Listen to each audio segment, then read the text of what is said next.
Chapter 92. Wang Yuetong lived in Yonghua Villa. One day had passed since the start of the Sky Academy. Li Tianlan didn't return to the academy, and the little princess of the Wang family of Beihai didn't even mention him. It was said that Wang Tianzong had left Huating. No one knew whether he left in a hurry without informing Zhuang Huayang or because the old headmaster neglected something. In short, the search task issued by the Sky Academy was still in progress. Although the Sky Academy had officially opened, countless people were still searching for the attractive 200 credits of the search task. Sometimes when Li Tianlan looked at Wang Yuetong who was wandering in front of him, he even felt that he was looking at credits. Li Beiyan, Ning Qianxing and Yu Qingyan all called and asked why Li Tianlan hadn't returned to the school. Li Tianlan could only say that he was temporarily occupied, especially to Yu Qingyan. He couldn't tell the truth. The old man Yu Donglai had regarded him as the only hope. If he knew his current state, God knew how much he would suffer. Sitting in the living room, Li Tianlan thought of the old man and hesitated. He knew that the most important thing to do now was to meet Yu Donglai, but he didn't know how to explain his current state to him. At present, his vitality had completely stabilized. With the supplement of the immortality potion, he could live for at least 3 to 5 years.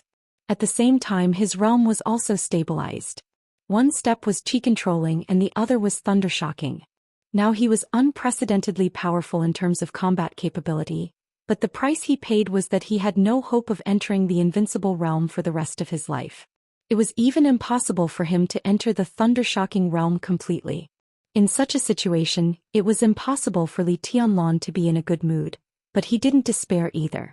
After all, he was still alive. He had experienced too much despair in the desert of Beijiang that year.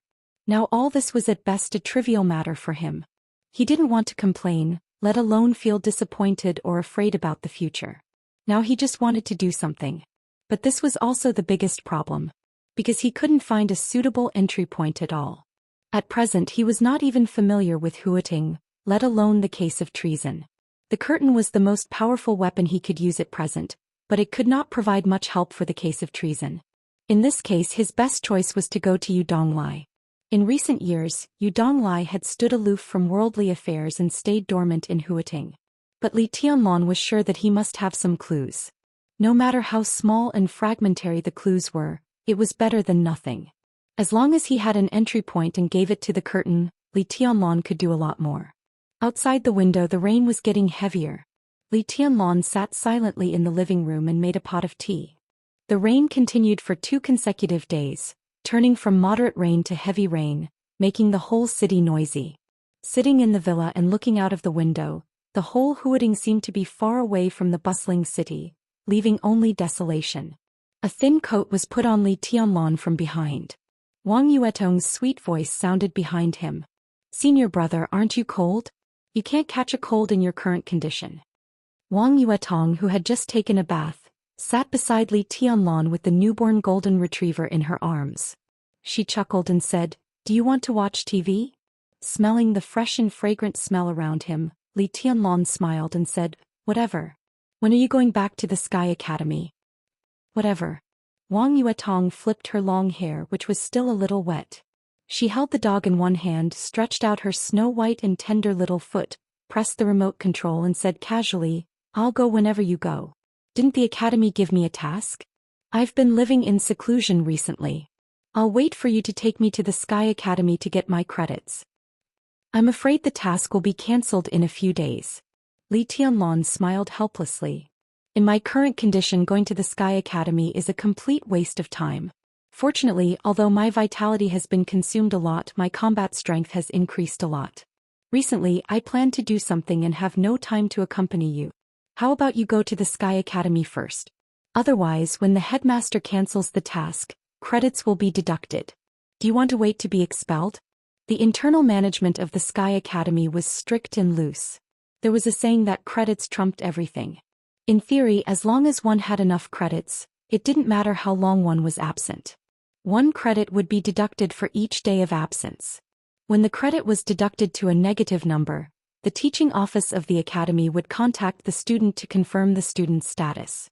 Under such circumstances, if the student still refused to go back to the academy, the teaching office would hand over the student's information to the political department. The political department would discuss whether to delete the student's file. If the answer after the discussion was yes, the political department would issue a notice to completely remove the student from the Sky Academy. If the answer after the discussion was no, the political department would send the student's information back to the teaching office, which would come up with a punishment decision to see the follow-up effect. Because of the entrance maneuver, Li Tianlan had 50 credits. Wang Yuetong originally had 80 credits, but she used 60 credits to exchange a bottle of healing potion for Li Tianlan. Now she only had 20 credits left. If Wang Yuetong didn't go to class and the academy's task was cancelled, her information would be sent to the political department 20 days later. It doesn't matter. I'll call Uncle Yi later. I won't be expelled. At most I'll have to bear a few punishments. I can make up for it with credits later. Wang Yuetong casually changed the channel with the remote control. Her big eyes blinked and her long eyelashes trembled slightly, making people want to pounce on her and kiss her. Uncle Yi. Li Tianlan was stunned. Yi Fengqing, the director of the political department of the Sky Academy and a good friend of my second uncle. Wang Yuetong sat cross-legged on the sofa and chuckled.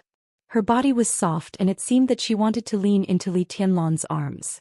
The little golden retriever in her arms jumped onto Li Tianlan's arm first and gently licked the back of Li Tianlan's hand. It was a little itchy. Li Tianlan nodded with the dog in his arms and then shook his head. Anyway, let's go back quickly. He handed the dog in his hand to Wang Yuetong, stood up and said, I'm going out. He still decided to see you Donglai. Otherwise there was no point in staying here every day. With his current strength he could defeat almost all the freshmen and seniors and even most of the teachers and directors when he returned to the Sky Academy. Li Tianlan had no confidence at all to fight against tribulation. Not to mention confidence, Li Tianlan couldn't even escape if he really fought against him. Except for tribulation he was also a little afraid to fight against Zhuang Huayang. But except for these two he dared to fight against anyone. But obviously it was not his goal to dominate the Sky Academy. From the moment his hair turned white he didn't plan to go back to the Sky Academy.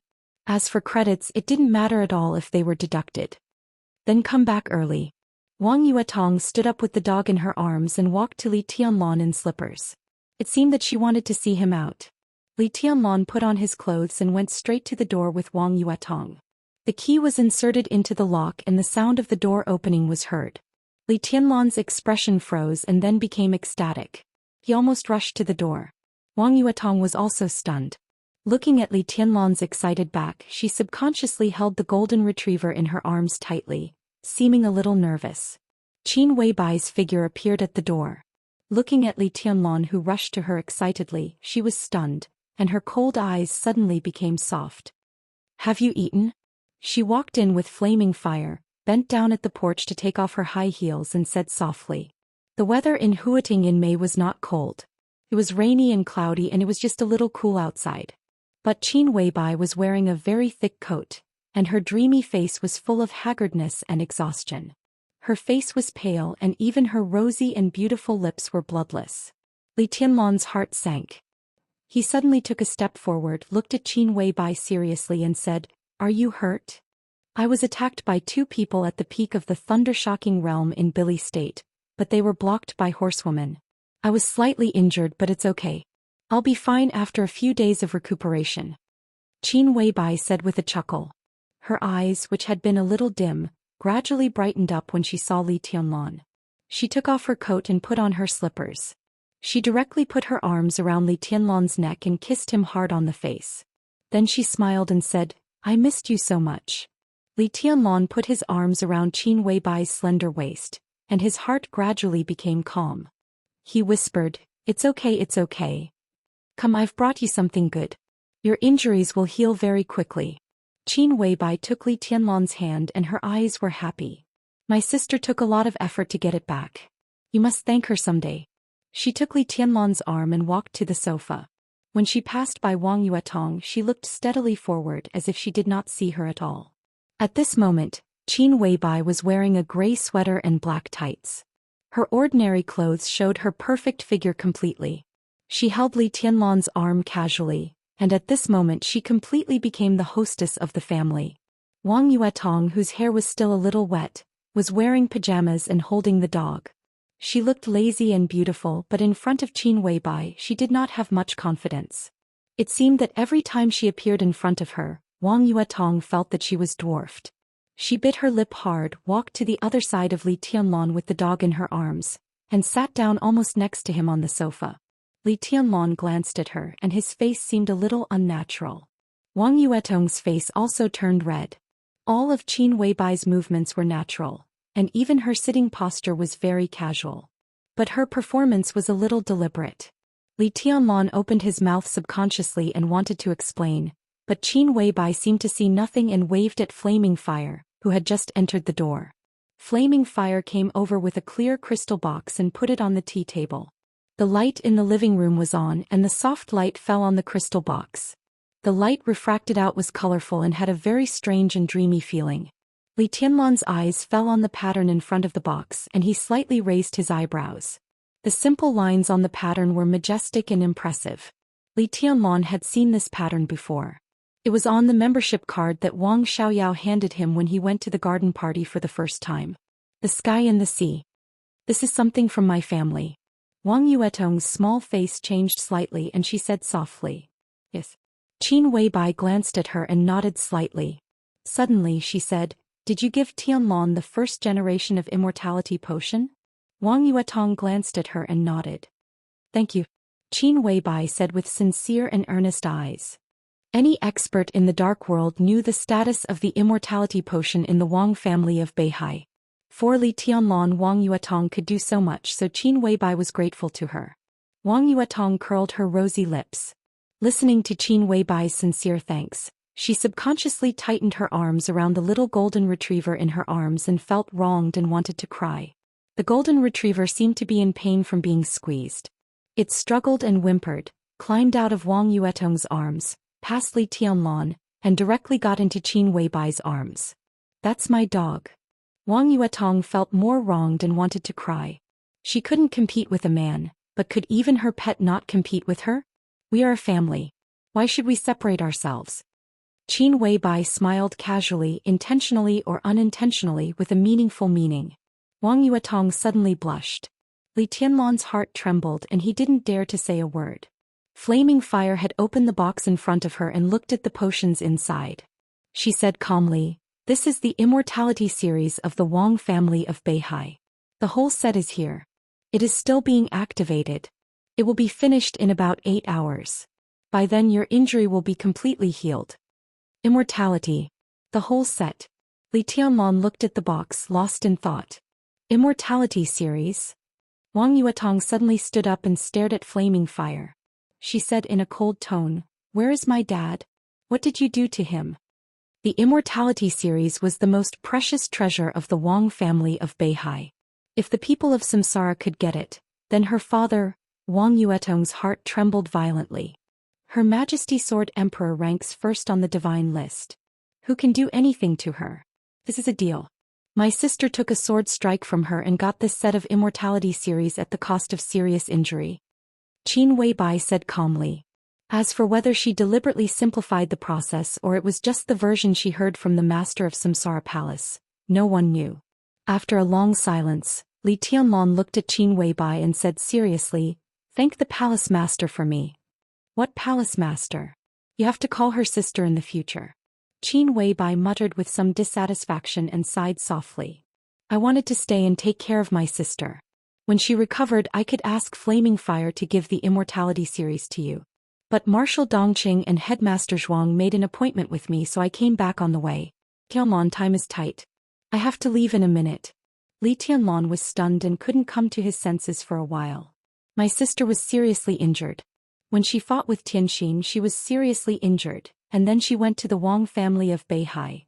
Qin Weibai held Li Tianlan's hand and said softly, "When she recovers I will come back to accompany you as soon as possible."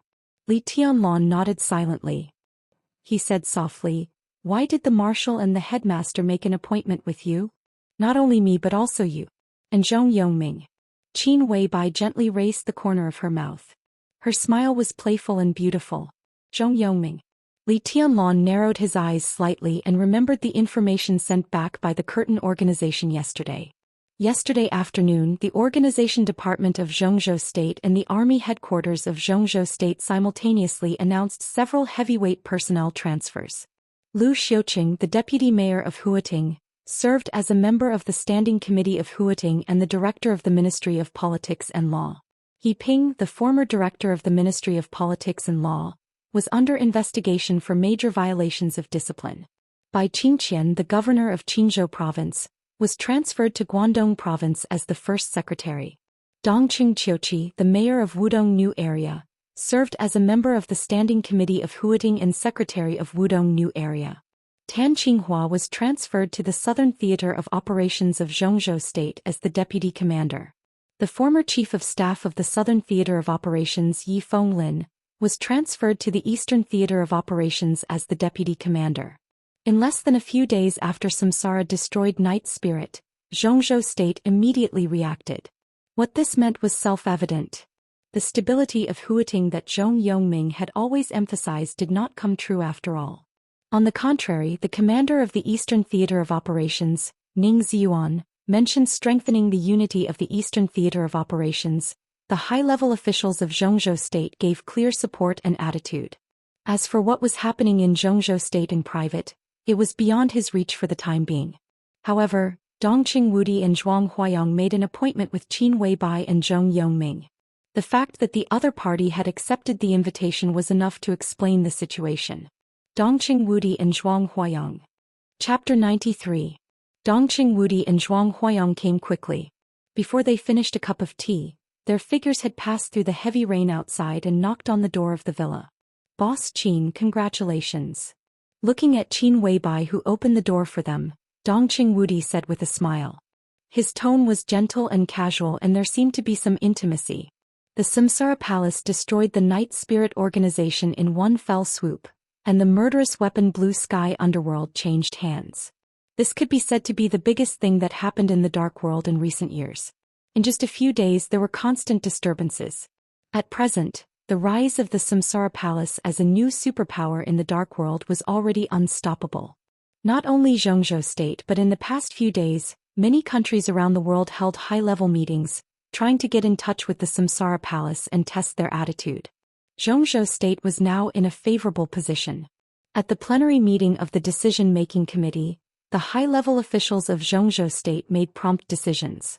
They took He Ping, transferred Tan Qinghua, and promoted Dongqing Qiuqi, which could be said to be the goodwill released by Zhou State. As one of the members of the Decision-Making Committee of Zhou State, Dongqing Wudi personally attended the meeting in Yuzhou. At the meeting, a member of the academics even proposed to invite the Samsara Palace to develop in Zhou State, but it was strongly opposed by the Southeast Group, the Special Warfare Group and the Prince Group. In the end, the matter was left unsettled. But this could also be seen as a tentative move by the academics. Now it was opposed, which could only mean that the time was not ripe enough. When this topic was mentioned next time, it was estimated that the academics' directors would come forward. At that time it might become a contest between the six. From the standpoint of the Dongqing clan, there was no way for them to stay out of it. So now looking at Qin Weibai again, Dongqing Wudi could not simply regard her as someone who competed with his daughter for her fiancé. Comrade? One of our own? Alliance? This strange feeling was mixed together and the sense of distance between them seemed to be blurred a lot. Same. Qin Weibai gently raised the corners of her mouth. Her smile was beautiful, calm and generous. She glanced at Dongqing Wudi and said seriously, "General, thank you."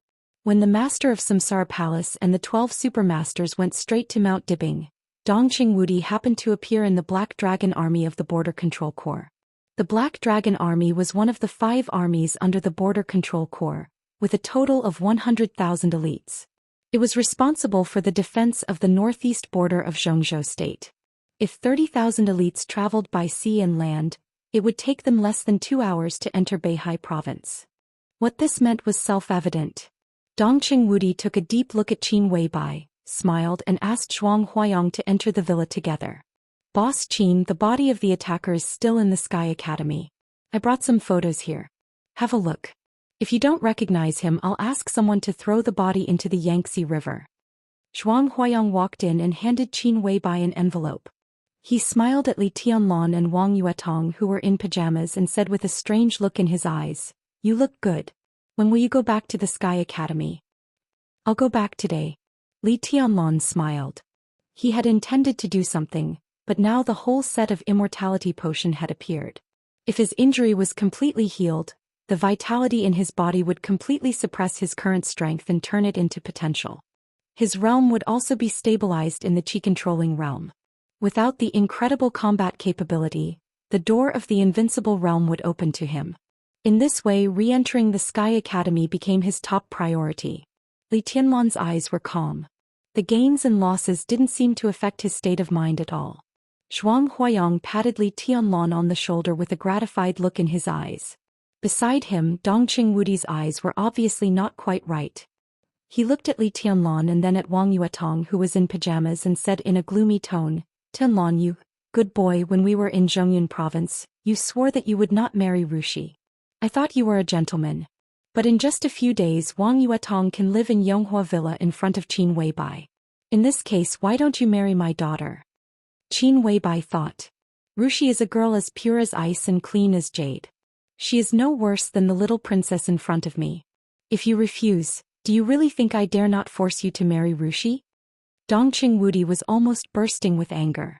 His face became more and more gloomy, and it seemed that he was really angry. Flaming fire. Qin Weibai, who stood aside and opened the envelope, suddenly spoke. She looked at the photo of the black-robed corpse in the envelope, and her tone was a little cold. She handed the photo in her hand to Horsewoman and sneered. "I was wondering who was planning to fish in troubled waters in Zhongzhou State. Turned out to be him. Tell Horsewoman to go to the Sky Academy later, bring out this man's body and throw it to Hanyu Palace." Flaming Fire took the photo silently and glanced at Qin Weibai. "Don't you need to say anything?" "No."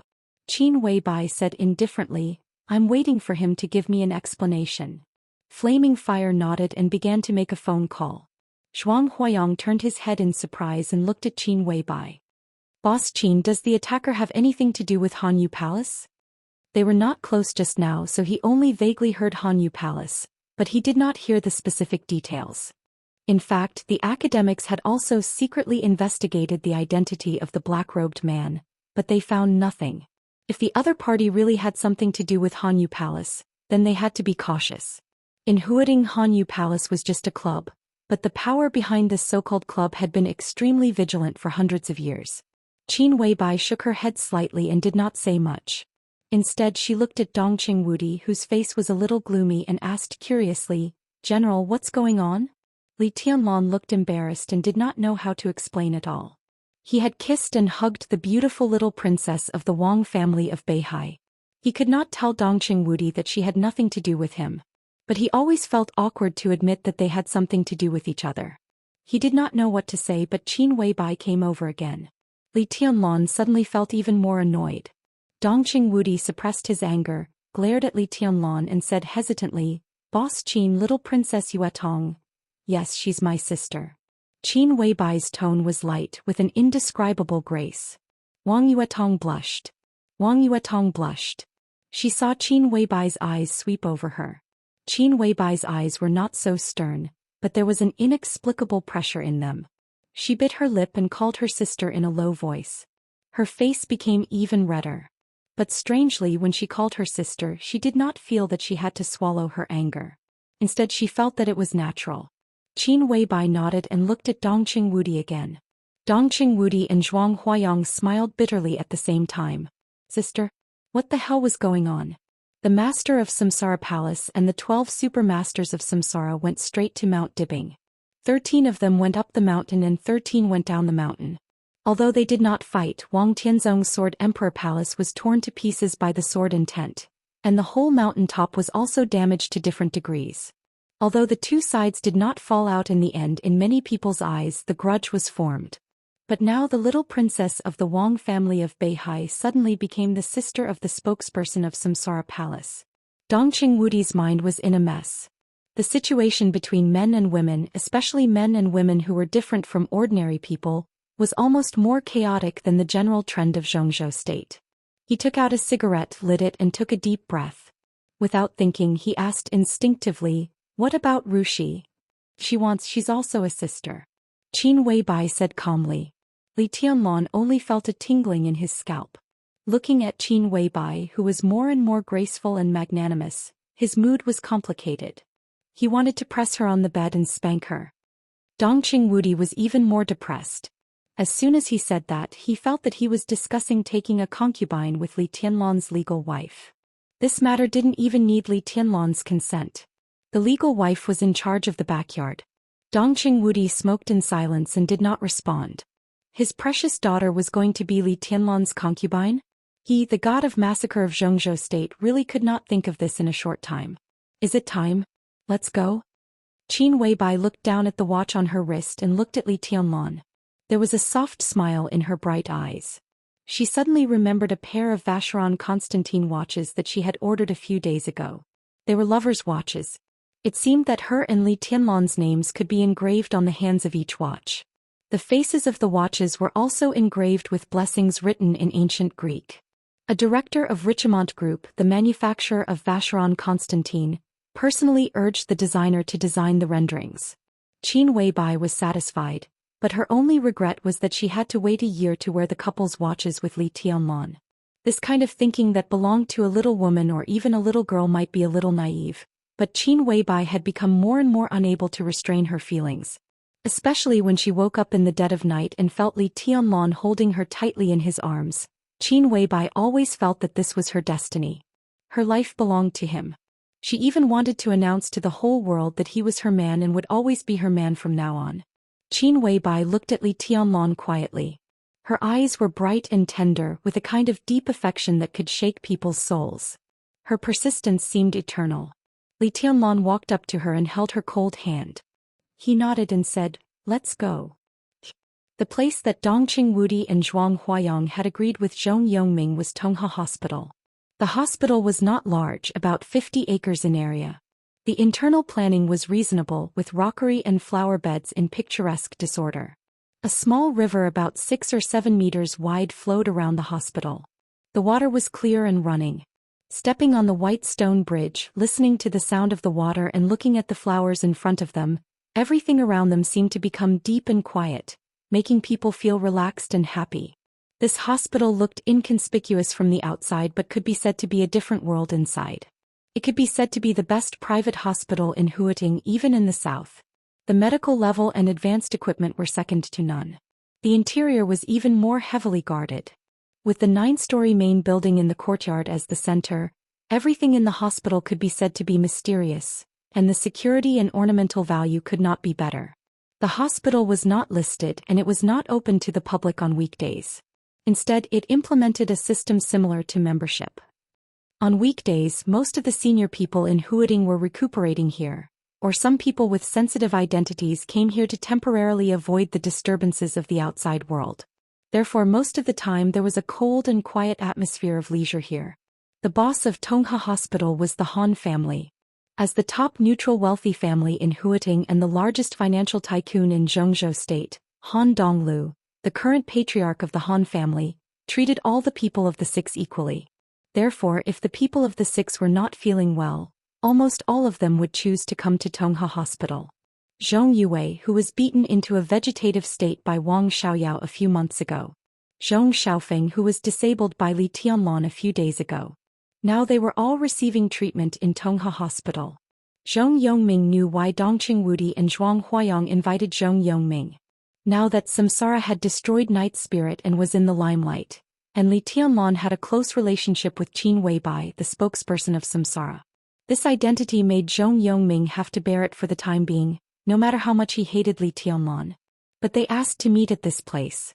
Obviously, even if they compromised, they had reservations. Zhong Yongming, as a member of the decision-making committee, was also the leader of Huating. He could be said to be one of the most powerful figures in the whole Zhongzhou state. Even if it was a temporary concession, it was a courteous advance and retreat, not a bottomless groveling.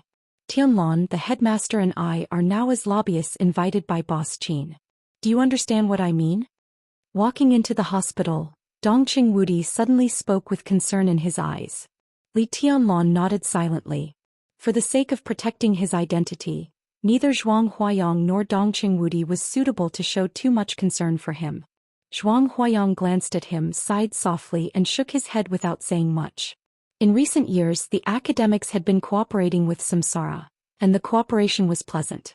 Now through the transfer of Dongqing Wudi's wife by Xianxia, the academics announced an alliance with the Dongqing clan in a very high-profile manner.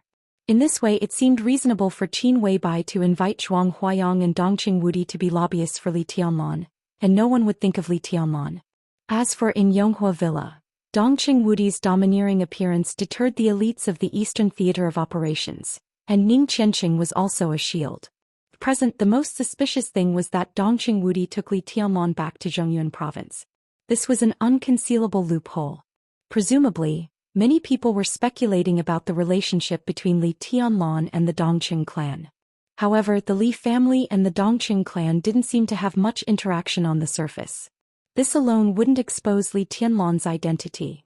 Moreover, Dongqing Wudi only took him back to Zhongyuan province once because Li Tianlan possessed the wind and thunder veins. This matter could barely be explained as the Dongqing clan's solicitation, or the cooperation between the Dongqing clan and the Samsara palace. This series of things could barely remove Li Tianlan from the picture. Although the details couldn't stand scrutiny, the best thing was that outsiders didn't know the details at all except those involved. As long as they couldn't find out Li Tianlan's identity, they could only come to countless inexplicable conclusions no matter how much they guessed. Moreover, the storm in the dark world was about to rise, and the undercurrents were also surging inside Zhongzhou state. The alliance between the Dongqing clan and the academics had been confirmed. At this time no one would pay too much attention to Li Tianlan. Li Tianlan laughed at himself. Qin Weibai didn't know martial arts, but her current status was quite popular. In everyone's eyes he should be a gigolo who depended on Qin Weibai Dao, right? We must keep a low profile later. It's not that Marshall and I can't be tough, but once we do so, it will arouse Zhong Yongming's suspicion. So we will put ourselves in the right position. If we can reach an agreement today, Zhong Xiaofeng's matter will be in the past, and at least you will be given enough time to grow up. Zhuang Huayang said solemnly. Lowering his posture and reconciling with Zhong Yongming was the best way at present. The grievances between Li Tianlan and the Zhong family could be handled from the official point of view, but the Zhong family was also a top wealthy and powerful family in Huading. Their revenge in private would only be more cruel. Now Qin Weibai had invited 2 heavyweight lobbyists. As long as Zhong Yongming could nod in front of Zhuang Huayang and Dongqing Wudi today, it would be impossible for him to change his mind in a short time. Nowadays, the storm in the dark world, the undercurrent in Huating, and the sensitive situation of the midterm change in Zhongzhou state were mixed together. It could be said that a slight change in one part would affect the whole situation. If Zhong Yongming changed his mind in private, it would be tantamount to becoming enemies with Dongqing Wudi and Zhuang Huayang. This consequence must be carefully considered for him who had more ambitions. In other words, if Zhong Yongming was willing to nod today, even if he changed his mind in the future, it would be after the change in 2 years. At that time, everything would almost be settled and he would have fewer scruples when he took action. And with 2 years to grow up, Li Tianlan would not be afraid of some private tricks of the Zhong family. This was the best situation that everyone could fight for Li Tianlan at present. It had become their consensus to wait for Li Tianlan to grow up quietly. Yes. Li Tianlan nodded and said with a smile, I know that a little impatience will spoil great plans. Zhuang Huayang glanced at Qin Weibai intentionally or unintentionally and smiled slightly bitterly. He believed that Li Tianlan could bear it. A guy who carried the glory of the god of war family for hundreds of years. A guy who carried all the grievances of the whole family and even Zhuanyuantai of Kunlun. A guy who grew up in the harsh environment of the border and had not been crushed by the pressure. Such a person, if necessary, could bear any humiliation calmly. But Li Tianlan could bear it, but could Qin Weibai beside him? Not to mention Qin Weibai, could Wang Yuetong, the little princess of the Wang family of Beihai who had followed them here, bear it? Zhuang Huayang and Dongqing Wudi looked at each other, both worried. Zhong Yongming was forced to compromise. It was certain that he would make things difficult for Li Tianlan. But no one could tell whether Qin Weibai and Wang Yuetong would lose their temper or not. It was really hard to say what the result of this negotiation would be. The 5 people walked into the hall of the hospital in turn. In the hall, a young man in his 30s who looked very gentle and quiet, came over and shook hands with Dongqing Wudi. He said with a lukewarm smile, "Hello, General. I'm Secretary Zhong's secretary, Xiao He. Secretary Zhong asked me to take you up." Dongqing Wudi raised his eyebrows slightly and he suddenly became fierce. Although he knew that this negotiation would be difficult, looking at the other party's appearance, Zhong Yongming could even be said to have no sincerity at all. Zhong Yongming was a member of the decision-making committee, and he was also a member of the decision-making committee. They were at the same level. Zhuang Huayang, a highly respected old principal, and Qin Weibai, who had a sensitive identity, only sent a secretary to greet them, and it was not an administrative secretary. Dongqing Wudi had never seen Xiao He before. He thought that he was similar to a personal secretary. Such neglect could be said to be extremely rude. Dongqing Wudi glanced at Zhuang Huayang, whose face was also a little ugly. Scope. Qin Weibai glanced at Xiao He and said calmly. Xiao He had been staring at Qin Weibai with amazement. As a result, Qin Weibai glanced at him. Her eyes, which were not cold, were as oppressive as a mountain. He suddenly sobered up and cold sweat broke out on his forehead. A woman who could negotiate with his master, Secretary Zhong, was not someone he could touch no matter how young she was. He smiled humbly, led the way into the elevator and went straight to the VIP ward on the 6th floor. The decoration in the ward was luxurious and comfortable, and the light blue walls looked extremely warm. Xiao He walked through the living room with the 5 people behind him. After entering the ward, he said respectfully, "Secretary Zhong, the guests are here." Li Tianlan recognized the top leader of Huiting at a glance. He had seen the news in Huiting yesterday. Zhong Yongming was nearly 60 years old this year, but he looked less than 50 years old. His dyed black hair was neatly combed and he had a square face. He was dressed in a suit and leather shoes, giving off a solemn and meticulous feeling. He was dignified and had a steady aura. Zhong Xiaofeng had woken up, but with all his bones broken, he was paralyzed on the bed like a puddle of mud. Except for his eyeballs, he had no moving organs at all. When Li Tianlan and the others walked in, Zhong Yongming was sitting silently on the bed, smoking. No one knew what he was thinking. Hearing Xiao He's words, Zhong Yongming turned his head and glanced at them. His eyes fell on Li Tianlan almost immediately. Li Tianlan knew that Zhong Yongming did not know martial arts, but at this moment he still felt a strong and irresistible pressure coming on his face, heavy and cold. That was the momentum brought by absolute power to Zhong Yongming, which made his every move and every look bring suffocating pressure. Li Tianlan narrowed his eyes and looked at Zhong Yongming quietly. Through his eyes, Li Tianlan could clearly feel the coldness and rage in his eyes, which were undisguised killing intent and resentment. Li Tianlan's expression was calm, and even his voice revealed a kind of unchanging gentleness. He nodded and took the initiative to greet them. "Hello, Secretary Zhong. General Headmaster Ah and Boss Qin, come and sit here." On the sofa in the ward, a tall middle-aged man in a military uniform stood up and said with a smile. Dongqing Wudi glanced at him and said nothing. Zhuang Huayang laughed and said, "Oh, it's Changjiang. Why are you here?" Lieutenant General Gu Changjiang, director of Huiting Special Operations Bureau. His appearance here today was enough to show that Zhong Yongming also had some concerns about his own safety, so he asked him to be a bodyguard. Kunlun City was now extremely welcome for any help from the Prince Group. If today's negotiation broke down, perhaps Gu Changjiang would be most happy to see it. Zhuang Huayang thought silently and thoughtfully. "It's just a coincidence." Gu Changjiang smiled and his performance was impeccable. Dongqing Wudi was not so patient. Feeling Zhong Yongming's cold eyes, he said flatly, "Comrade Yongming, this is Tianlan. Can we go out and have a talk?" "I'm not good at all." Zhong Yongming finally spoke, but he ignored Dongqing Wudi. He just looked at Li Tianlan and said in a cold tone, "I don't need your greetings. You disabled my son. In any case, you at least owe my son an apology." He stood up, walked up to Li Tianlan and said word by word, "A most sincere apology, right?" "You're right," Li Tianlan said in a calm tone, and his face did not change. Zhong Yongming narrowed his eyes and looked seriously at the young man who could capture Qin Weibai's heart. After a long time, he gently twitched the corner of his mouth and said flatly, "We can talk about other things later." He pointed to the direction of the bed and ordered, "Now, You go to kneel to my son and say you're sorry 10 times, and I can consider letting you go for the time being. Kneel down and say you're sorry 10 times and I can let you go for the time being. Except for Li Tianlan, everyone's face changed at the same time.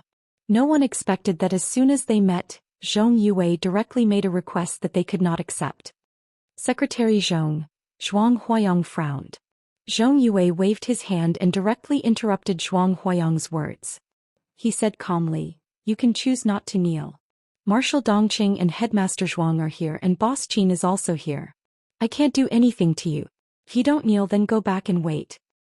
I can compromise but it depends on whether you are willing to kneel. This was Zhong Yongming's attitude, firm and unchangeable. Perhaps Li Tianlan not kneeling was the result he most wanted to see. Sitting on the other side, Gu Changjiang looked at Li Tianlan and then looked at Zhong Yongming.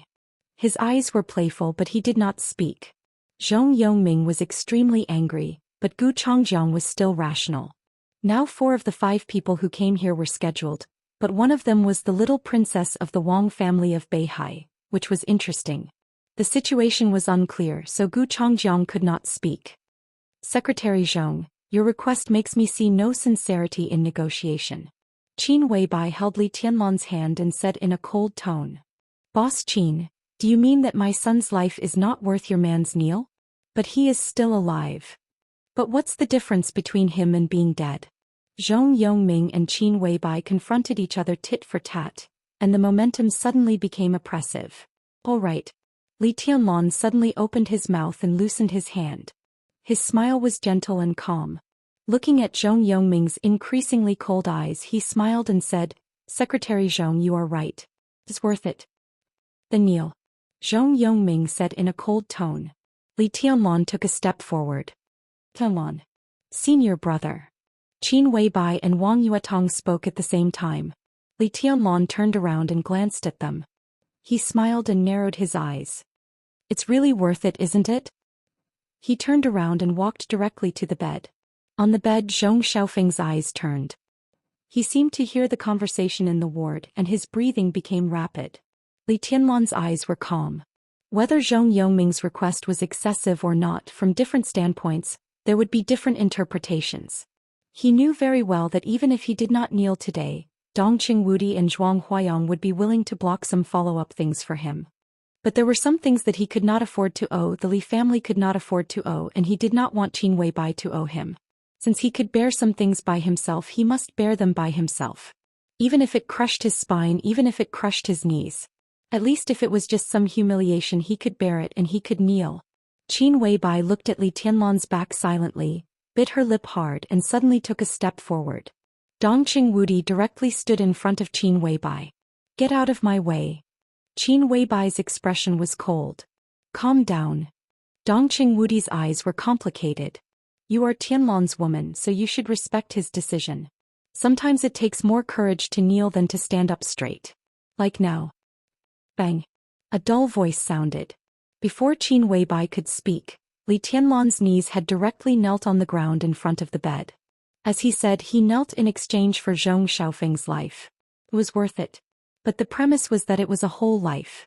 Li Tianlan knelt in front of Zhong Xiaofeng with a calm face and even a hint of a smile in his tone. It was very light and soft, but in Zhong Yongming's ears, it was cold and even made his scalp tingle. Chapter 94. It's a little late to post the 7,500 chapters. I wish you a speedy recovery. During the days when Zhong Xiaofeng was hospitalized, Zhong Yongming had heard too many such words on the phone or in this ward. The son of the top leader of Huating was disabled. Too many people couldn't wait to express their concern. Which of those people who struggled in the system was not a real actor? His words were really sincere and warmed people's hearts. No matter on the surface or inside, there was no fault to be found. But when Li Tianlan knelt in front of the hospital bed and said this again, Zhong Yongming didn't feel hypocritical. Between the lines, what he heard from Li Tianlan's mouth was genuine sincerity and apology. How shrewd did he have to be able to do this? For a moment, the hair on Zhong Yongming's body stood on end. Looking at Li Tianlan kneeling in front of the hospital bed and seriously saying sorry and wishing him a speedy recovery, Zhong Yongming's heart became colder and colder, and the killing intent in his eyes became more and more naked and undisguised. From those sincere apologies, Zhong Yongming didn't hear any shame, anger, or unwillingness.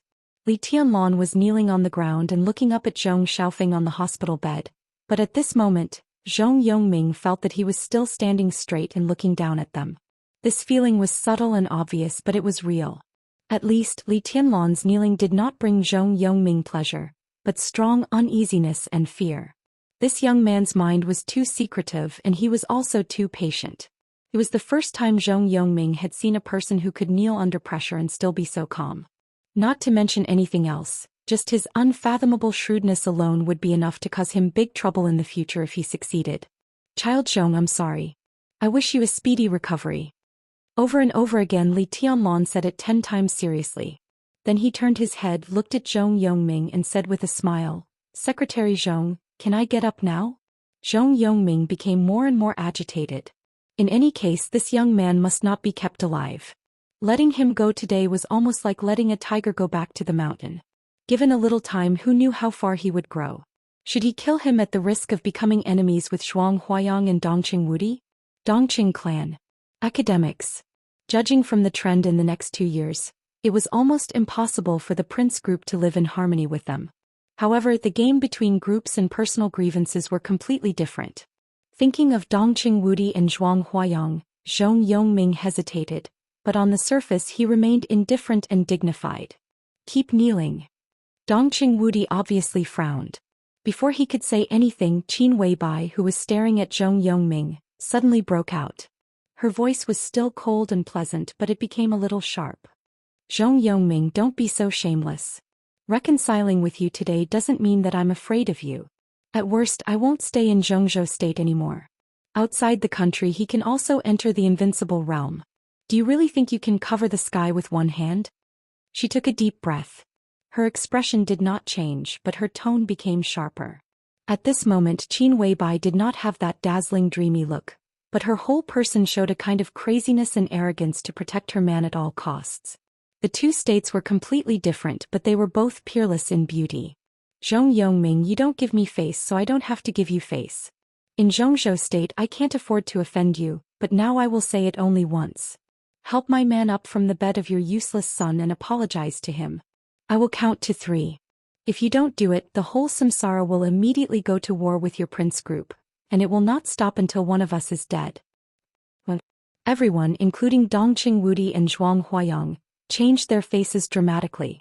This was no longer pure madness but true hysteria. She would not stop until the prince group was dead. No one would doubt Qin Weibai's words. Qin Weibai had been in Huiting for 5 years. Although she was not famous, people who knew her knew that Boss Qin always kept her word. Moreover, what happened on Mount Dibing in Beihai had also spread in Zhongzhou state.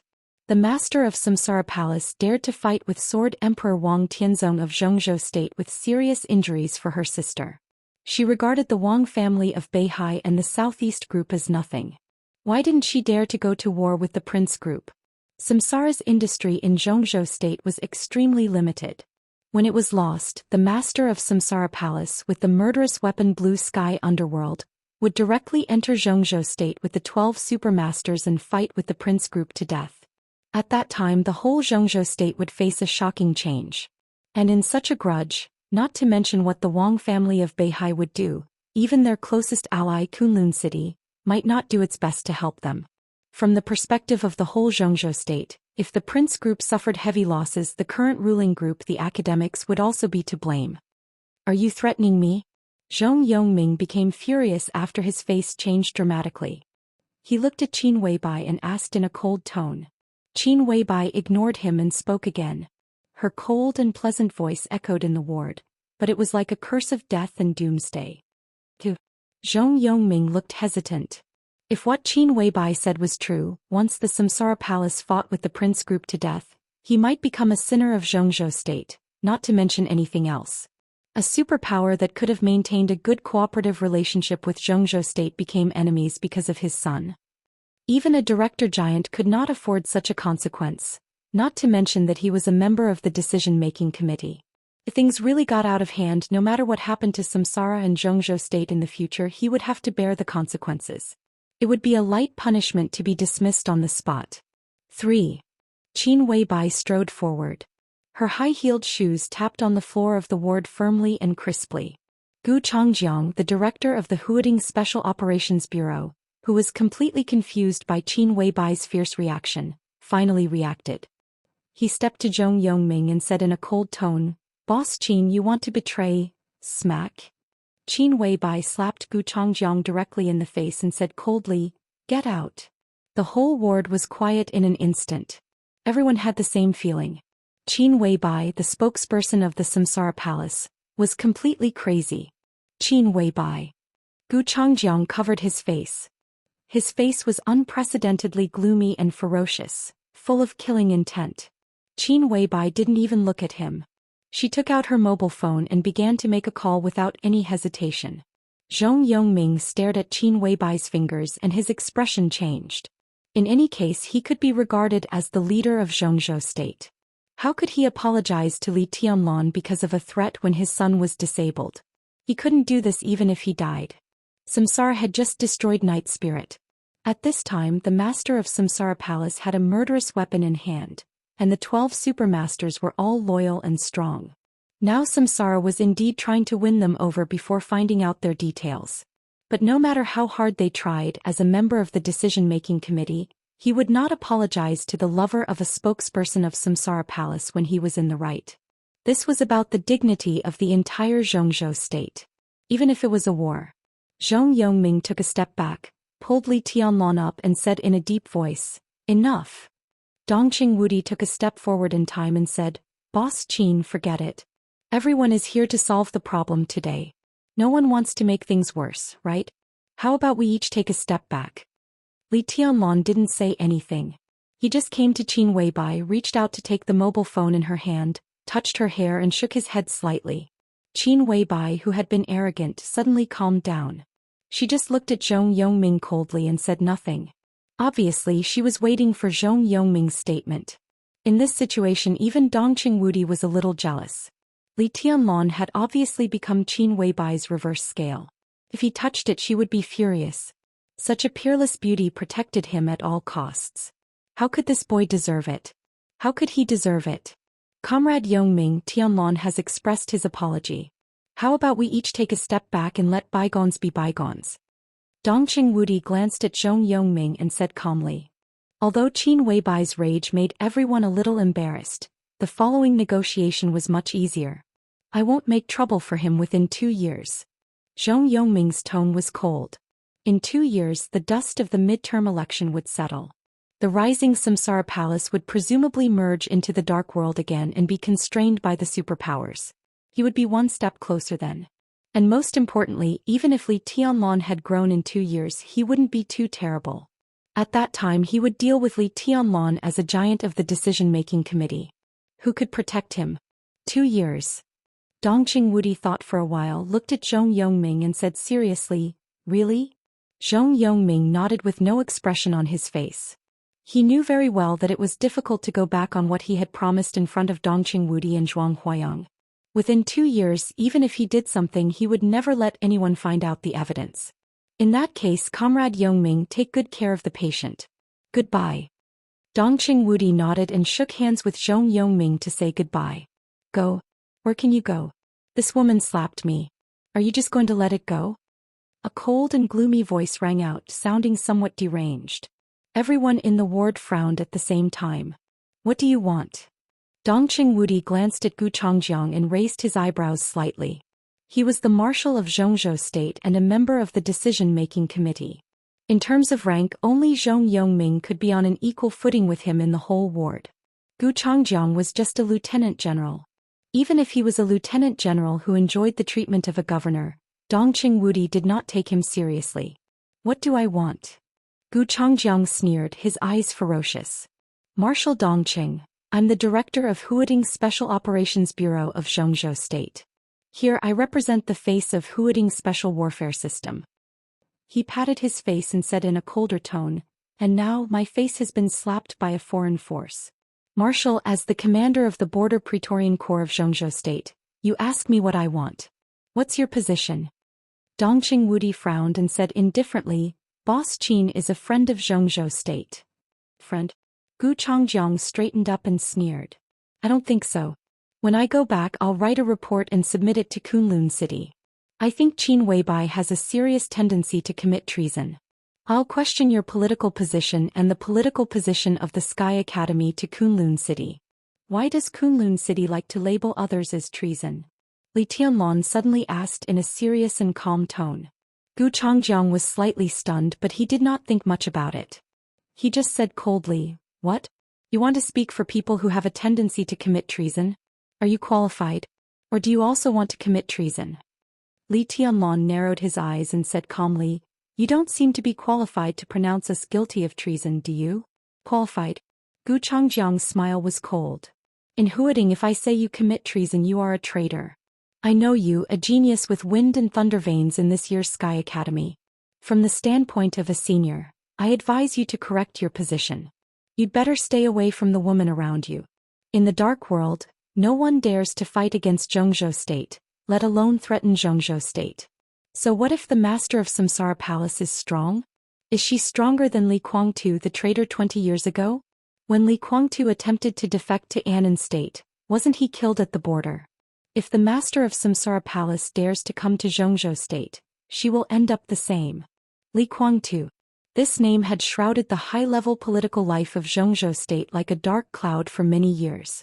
No matter people's impression of him was positive or negative, it was undeniable that he was indeed a rare genius in Zhongzhou State in the past 100 years.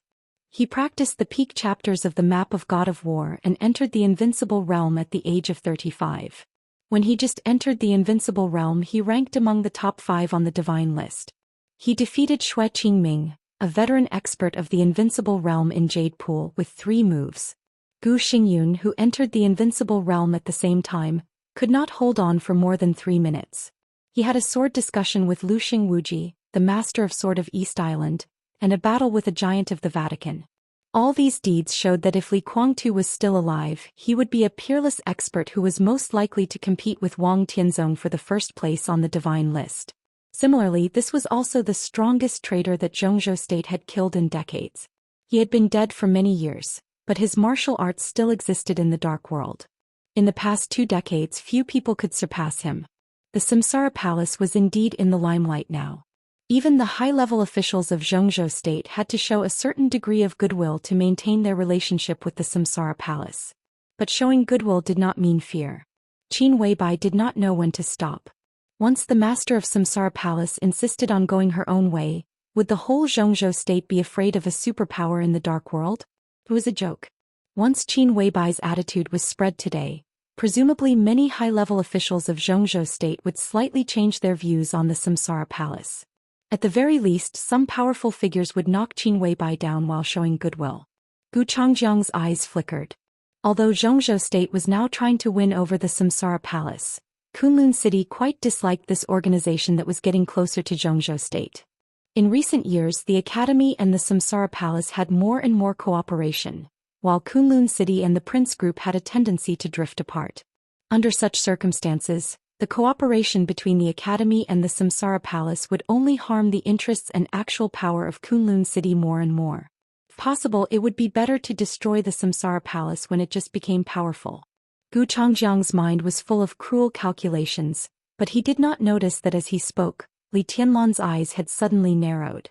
"No matter what, you can't kill Li Kuangtu. What do you have to show off?" Li Tianlong said calmly. "Humph, in that battle, although I didn't kill Li Kuangtu, among the thunder-shocking scripture experts who besieged him, I was the first to hurt him. As soon as I saw him, I pierced his back." Gu Changjiang was thinking about how to use today's event to change the high-level officials of Zhongzhou State's view on the Samsara Palace. When he was absent-minded, he heard Li Tianlong's words and spoke subconsciously without thinking. When he was halfway through, he realized something was wrong and suddenly looked up. In his sight, almost everyone was looking at him with strange eyes. Li Tianlong's eyes had completely narrowed, and there was a sharp killing intent flashing in his eyes. Even his snow-white hair seemed to be burning, revealing a kind of extremely sharp sword intent.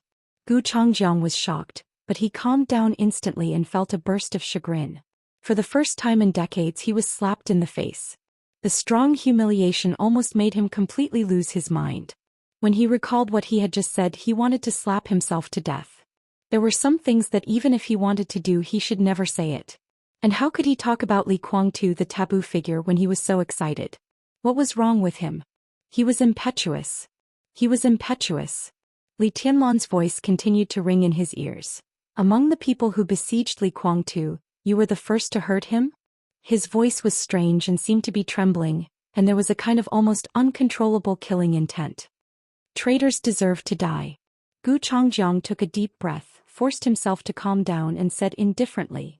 Yes, traitors deserve to die. Li Tianlan chuckled. Traitors deserve to die, but who was the real traitor in the matter of that year? At this moment, Li Tianlan's mind was roaring, and the almost uncontrollable killing intent was surging wildly in his heart. Qin Weibai held Li Tianlan's hand tightly. Zhuang Huayang and Dongqing Wudi looked at each other, and there was deep worry in their eyes. Seeing this scene, Gu Changjiang had a flash of inspiration. A guess that he had never thought of directly appeared in his mind, and instantly became extremely clear. Li Tianlan's surname was Li. A genius with wind and thunder veins. Samsara appeared inexplicably many years ago. A leader of the academics had entered the southwest border several times. Dongqing Wudi took over Li Guangtu's position. Tribulation, the deputy governor of Sai City, suddenly appeared unexpectedly in the Sky Academy 2 days ago. Gu Changjiang's breathing became more and more rapid. He had never thought of this possibility before, but now that it appeared, everything seemed to make sense. Li Tianlan. Was he the successor of the Li family? In his sight, Dongqing Wudi and Zhuang Huayang still looked calm. But this calmness was different in Gu Changjiang's eyes. The academics, the Dongqing clan, Sai City, and the foreign Samsara palace. If Li Tianlan was really the successor of the Li family, how many forces had he connected in such a short time? Gu Changjiang felt cold all over. There was the excitement of discovering a major secret, the panic of discovering the seriousness of the matter, and the joy of discovering the problem in time. He was glad that it was still early, and the key point of these forces, Li Tianlan, was far from growing up. Otherwise, when Li Tianlan entered the invincible realm, or even entered the thunder-shocking scripture, Kunlun City might face unprecedented challenges. Gu Changjiang's heart was beating wildly, but his expression was getting calmer and calmer. In any case, he had to tell the governor about it at once. He had to kill Li Tianlan at all costs. Once Li Tianlan died, the forces connected by him would naturally collapse, and then there would be nothing to worry about. I'll keep what happened today in mind. Gu Changjiang glanced at Qin Weibai coldly and said directly, goodbye. Sco. Li Tianlan took Qin Weibai's hand and said in a calm tone. They went out almost at the same time. Zhong Yongming, whose face was extremely gloomy, finally got up to see them off out of courtesy. They entered the elevator with their own thoughts, and the atmosphere was stiff. The elevator went straight to the first floor.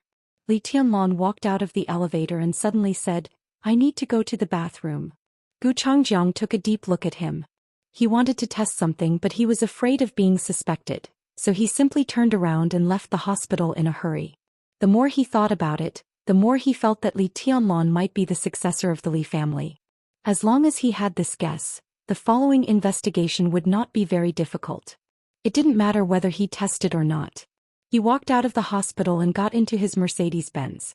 He immediately took out his mobile phone and dialed Gu Xingyun, the governor of Kunlun City. The phone was turned off. Gu Changjiang frowned slightly and dialed Gu Xingyun's secretary again. The phone was still turned off. The dark world was in turmoil, and the busiest one was naturally the special warfare system of Zhongzhou State. Gu Xingyun spent most of his time in meetings, so it was normal that he could not be contacted. Gu Changjiang was a little hesitant, wondering if he should call Gu Qianchuan to tell him about it. He thought for a long time and finally shook his head gently. He said to the driver in front of him in a deep voice, Go to the airport. I'm going back to Yuzhou right now. The Mercedes-Benz started slowly and went straight to the airport. At the gate of the hospital, Zhuang Huayang, who was waiting for Li Tianlan to come back, was still holding Zhong Yongming's hand and smilingly asking him to visit the Sky Academy when he had time. Li Tianlan came back quickly. In less than 2 minutes he walked from the direction of the bathroom to Qin Weibai and whispered, Let's go. He politely shook hands with Zhong Yongming and said goodbye with an apologetic smile. He looked extremely sincere. They walked out of the hospital under Zhong Yongming's indifferent eyes. At the gate of the hospital, Qin Weibai, who had been holding hands with Li Tianlan, turned around and looked at Li Tianlan. She said reluctantly, "I'm leaving." Li Tianlan nodded silently. He hesitated and whispered, "How long will you be gone?" "About 3 months. Qin Weibai said softly. 3 months. Qin Weibai went to take care of the master of Samsara Palace. It took 3 months to recuperate with the body of an invincible realm expert, which showed that the master of Samsara Palace was seriously injured. Li Tianlan nodded gently and said nothing. "I'm relieved to have my sister take care of you." Qin Weibai smiled and looked at Wang Yuetong beside Li Tianlan. Her tone was soft. Li Tianlan's scalp went numb. He could not figure out what Qin Weibai meant. He could only watch her get into the car and leave without saying a word. Flaming fire drove through the rain and went further and further away from Li Tianlan. In the rain, everything behind became blurred. The light in the car was dim. Qin Weibai's face looked paler in the dim light. She took out a bottle of mineral water from the car and took a sip. She said calmly, "Is horsewoman's business done?" Flaming fire said, "She's already on her way to the airport." Qin Weibai said, at the gate of the hospital.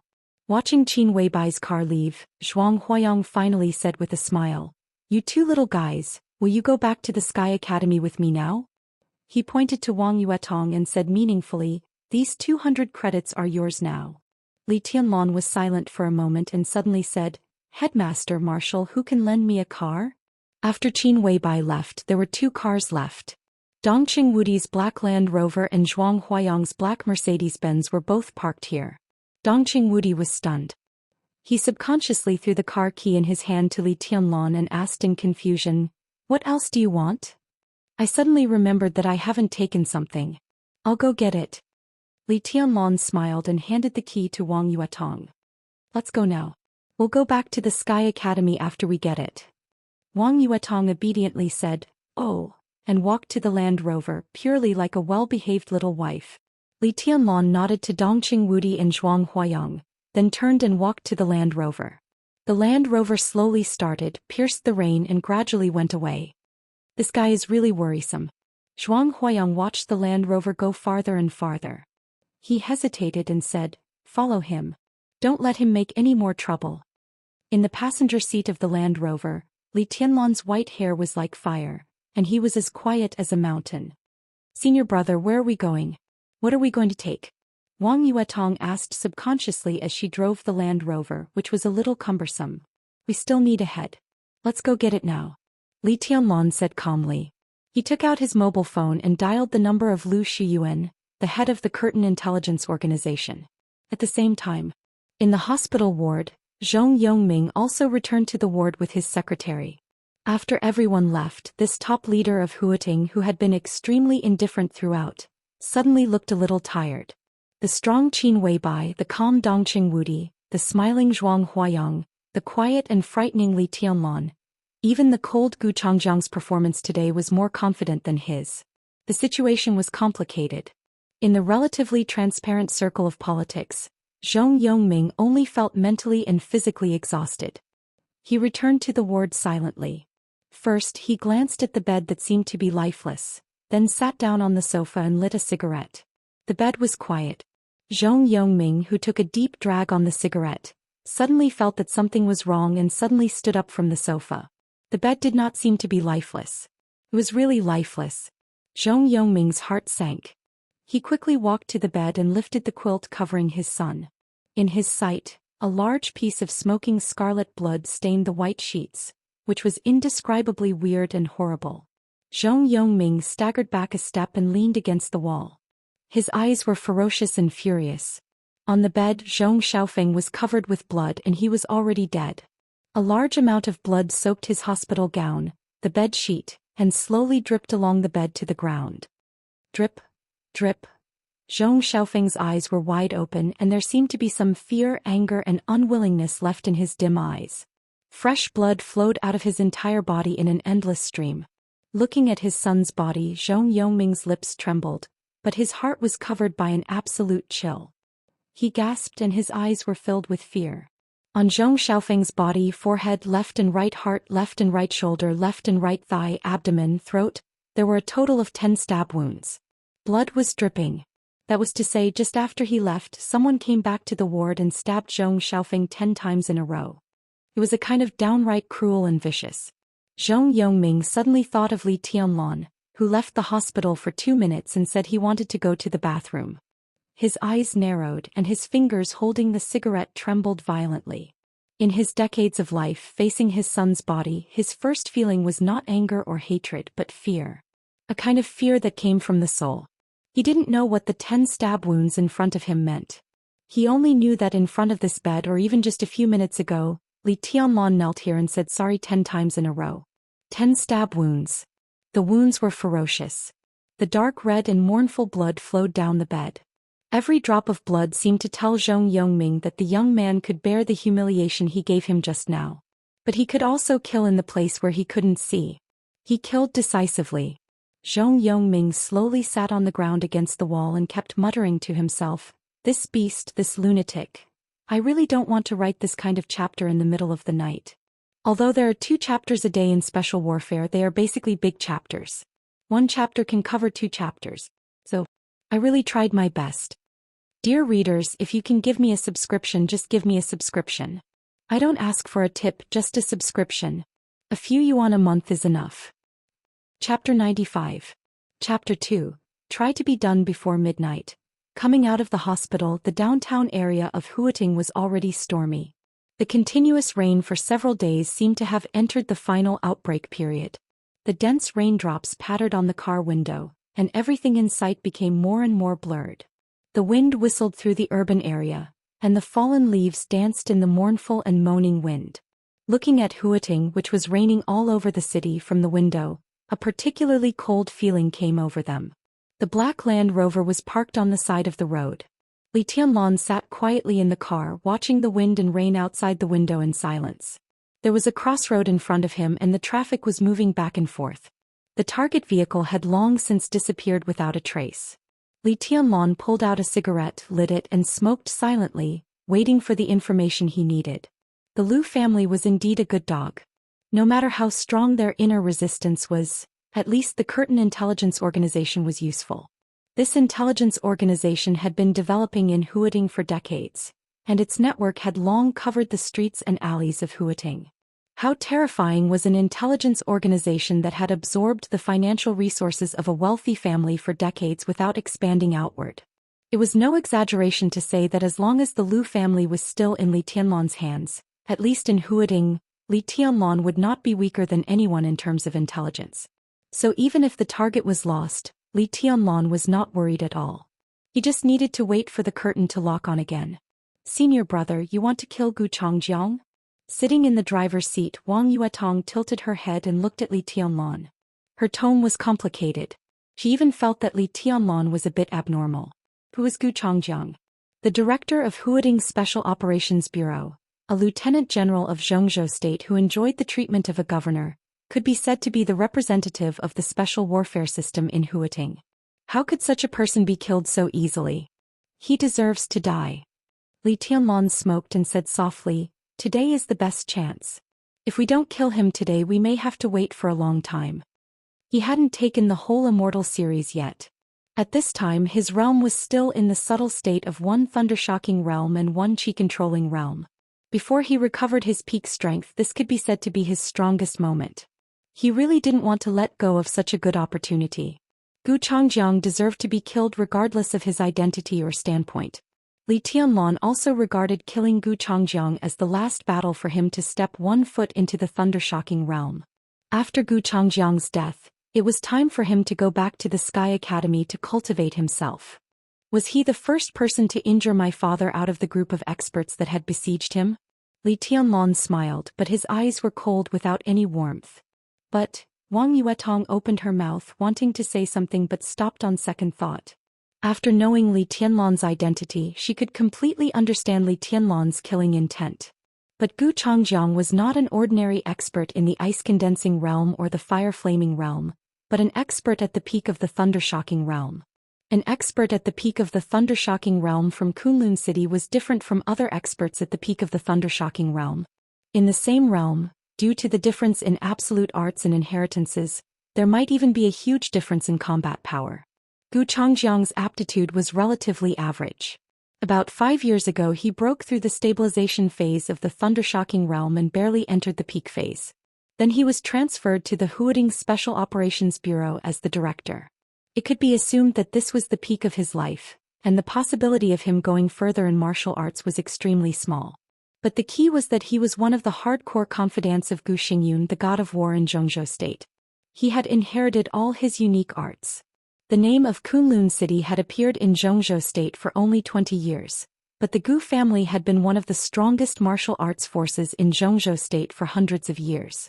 Their supreme unique arts, the 10 skills of true martial arts, were even said to be on par with the 24 moves of sword.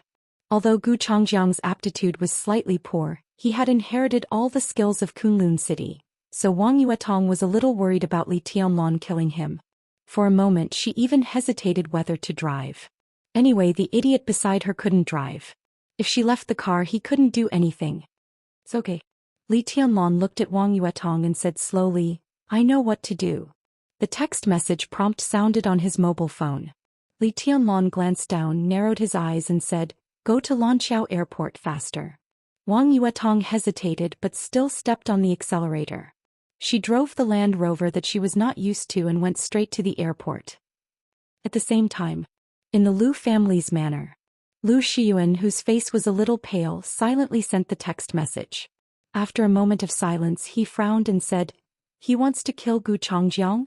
Lu Tianjing, the old mayor of Huating, looked at the teapot in front of him, meticulously watched the fire and said calmly, "It has nothing to do with us."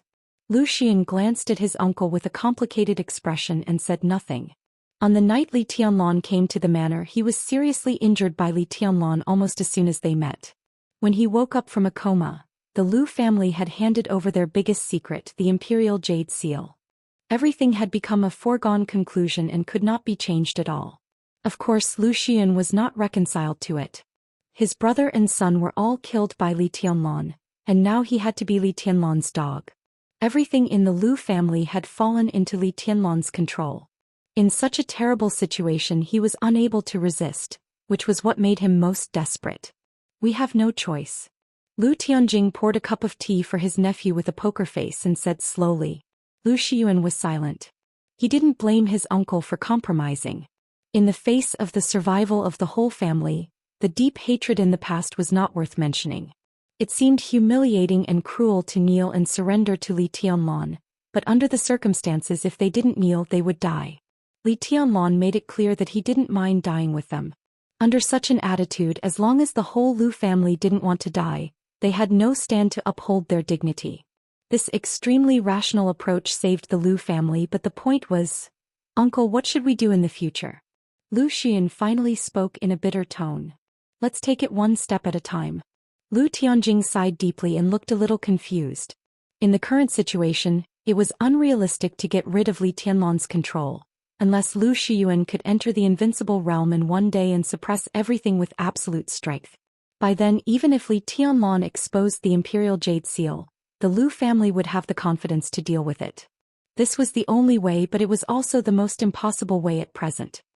Take it one step at a time? Lu Xiyuan smiled bitterly. Today Li Tianlan asked for Gu Changjiang's whereabouts and he gave it to him. Who knew what Li Tianlan would ask for tomorrow? As his demands grew, the relationship between the Lu family and Li Tianlan would become closer and closer. They were now an important part of Kunlun City, but Li Tianlan's identity would make him the mortal enemy of Kunlun City in the future. The Lu family would be caught in the middle. If they were not careful, they would be doomed eternally and they wouldn't even have a chance to struggle. Be the master's dog and don't resist. This is the only way. A calm but seductive voice sounded and spread through the living room. Lu Dongyu came downstairs and looked at her grandfather and father, her tone calm. But the harsh word, master, instantly hurt Lu Xiyuan's sensitive nerves, and his face turned red because of extreme humiliation. He clenched the teacup in his hand and suddenly stood up. He looked at Lu Dongyu and shouted angrily, "Do you want to be a dog so much? Don't forget that it was the so-called master you mentioned who killed your brother and your second uncle." Lu Dongyu walked down the stairs and stood quietly in the living room with a calm expression. Obviously she had dressed up carefully. She wore light makeup and her mouth was bright and attractive with lipstick evenly applied. She wore a light-colored sweater with tassels hanging on the chest, and the hem was tucked into a light gray narrow skirt. A pair of calves in black stockings had smooth lines extending all the way down. She wore a pair of silver stiletto heels nearly 10 centimeters on her small feet. She stood there casually, but her figure was vividly reflected. Mature, proud, and seductive. At this moment, Lu Dongyu's face was expressionless, but her whole body exuded a kind of beautiful and charming woman.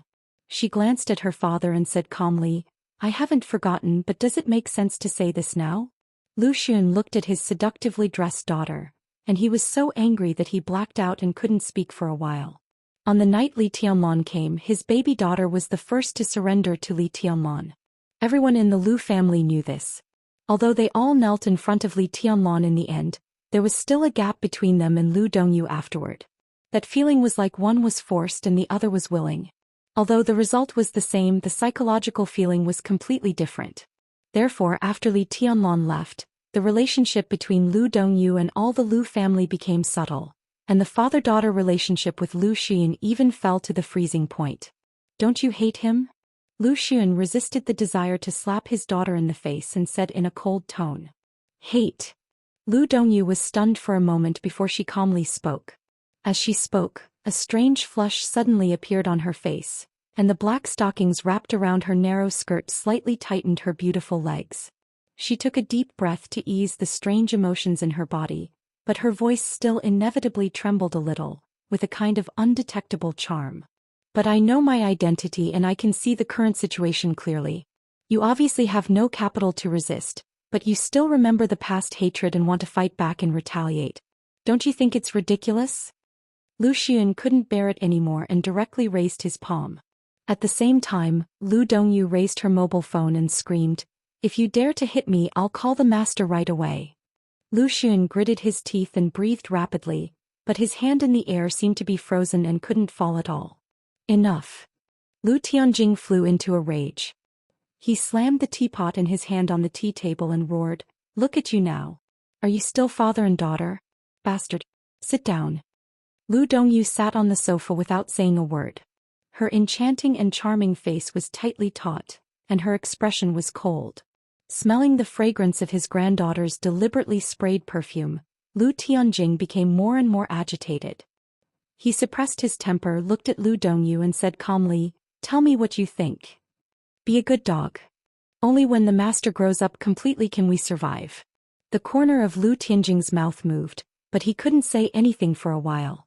When Li Tianlan grew up completely, when he entered the invincible realm, and when he could give the Lu family enough protection, even if they betrayed Kunlun City, they wouldn't have to worry about revenge and survival. But the premise was that they had to be at ease as a dog before that, and they had to wait until that day. Lu Tianjing wasn't sure that he could wait until that day without being exposed. Even if he was sure, it was hard for him to accept being a dog for Li Tianlan from then on. If hatred is really so important, why did you kneel down in front of the master at that time? Lu Dongyu's red lips twitched. She stood up and said coldly, "When the Lu family just got rich, weren't we the dogs of Kunlun City? Now I'm a good dog, at least my descendants still have a chance to be human." She walked quickly out of the villa in high heels, and her voice became colder and colder. "If you can't see the situation clearly, you won't even have the chance to be a dog. You can take revenge, but don't let me know, or I'll tell the master at once to prove my loyalty." She opened the door of the villa, and her seductive figure walked straight out of the villa. It was raining heavily outside. Looking at the rain falling from the sky, Lu Dongyu's eyes became a little blurred. She naturally hated Li Tianlan, and she even gnashed her teeth with hatred. But what no one knew was that on the night Li Tianlan left the Lu family, Lu Dongyu lay in bed, thinking about becoming Li Tianlan's dog. In addition to resentment, there was also a kind of extreme excitement in her heart that she couldn't understand at all. His strength, his overbearingness, his indifference and straightforwardness. The unscrupulous spraying of blood, the whistling and invincible wielding of the silver spear. Every picture seemed to be teasing Lu Dongyu's nerves. The strong man who made her hate his guts was fermenting in her body like poison, even making her body tremble violently. This feeling was very shameful, and Lu Dongyu even felt that she was a psychopath. but she just couldn't control her emotions. That night she changed 3 pairs of underwear in a row and even changed the bedsheets in the end, but she still couldn't control her emotions and body. That feeling was like taking drugs. She cried and slapped herself in the face, but that feeling was getting stronger and stronger, and it tortured her to the point that she was better off dead than alive. Lu Dongyu didn't know what was wrong with her. She didn't even dare to see a psychiatrist. The heavy rain kept falling from the gloomy sky. Lu Dongyu gently raised the corner of her rosy and delicate mouth, a little self-deprecating. Maybe it was just like what her lover in Kunlun City said. She was a slut. Or the kind of slut to the bone. Her body stepped into the heavy rain, twisting her sexy and seductive body, and left directly. Out of the hospital, Gu Changjiang had been making phone calls. He called Gu Xingyun's secretary. The relationship between the internal personnel of Kunlun City was complicated. To the outside world, everyone was on the same side. But at the most critical moment, Gu Xingyun didn't dare to trust anyone. Because his speculation was really of great importance. Once it became a fact, no one could imagine how big a wave it would set off in Zhongzhou State. There were so many things that could be used in this matter that Gu Changjiang could only choose to report to Gu Xingyun and let him get the first-hand information first. Since he couldn't get through the phone, he could only go to Yuzhou. In the back row of the Mercedes-Benz, Gu Changjiang dialed the number again with his mobile phone. He hesitated and wondered if he should call the governor's wife. He turned the mobile phone in his hand, finally gave a wry smile, shook his head and said to the driver, "Drive faster." Perhaps it was because of a big secret in his heart. Gu Changjiang was always a little uneasy and even a little uneasy, which made his originally calm mood become anxious. The Mercedes-Benz sped up a little. The driver glanced at the rearview mirror and suddenly said, "Director, a Land Rover has been following us for about 10 minutes. Gu Changjiang was stunned and subconsciously turned his head. In his sight, a black Land Rover with a military license plate followed him unhurriedly. Its purpose was unknown. Dongqing Wudi's car? Gu Changjiang's eyes narrowed tightly and he was a little puzzled. What was Dongqing Wudi doing? He was a little hesitant. For a moment he didn't know whether to stop or speed up. With the secret in his heart he began to worry about gains and losses. Inside the Land Rover, Wang Yuetong looked seriously at the Mercedes-Benz in the heavy rain ahead and said softly, "There are no cameras in front. Senior brother, you must be careful." "It's okay." Li Tianlong rolled down the window, threw the cigarette butt out and said calmly, "Speed up." Wang Yuetong hesitated and stepped on the gas pedal to the end.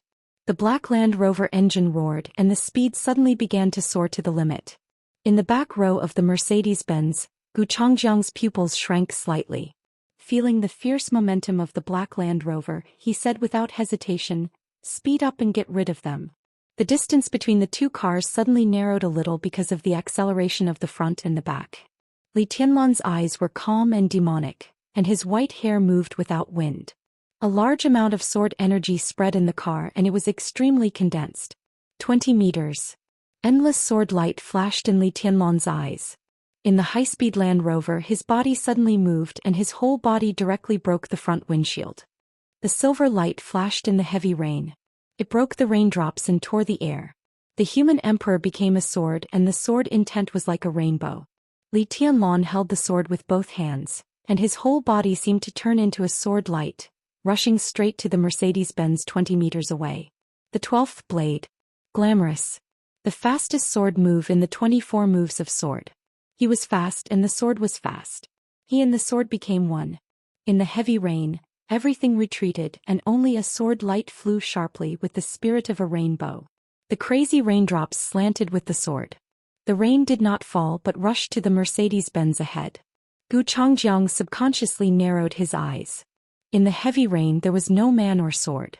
In the heavy rain, only the sword intent was whistling up and down, and only the sword light suddenly lit up. A distance of 20 meters. The sword light just flashed and Li Tianlong's figure had directly landed on the roof of the car. A large amount of sword rain fell on the Mercedes-Benz, and the car sprinted hard in the sword rain. But Li Tianlong's whole body was already filled with thunder light, and the sword edge was full. Swish. The sword edge covered with thunder light pierced the roof, and the thunder light spread wantonly in the car. Li Tianlong's strength was firm, and the whole roof was completely destroyed by the sword. Li Tianlan's eyes were cold and crazy. The first thunder-shocking realm expert who hurt Li Guangtu. The core figure of Kunlun City. How could he not die? How could he not die? They all deserved to die. Li Tianlan's eyes narrowed and the thunder light became more dazzling.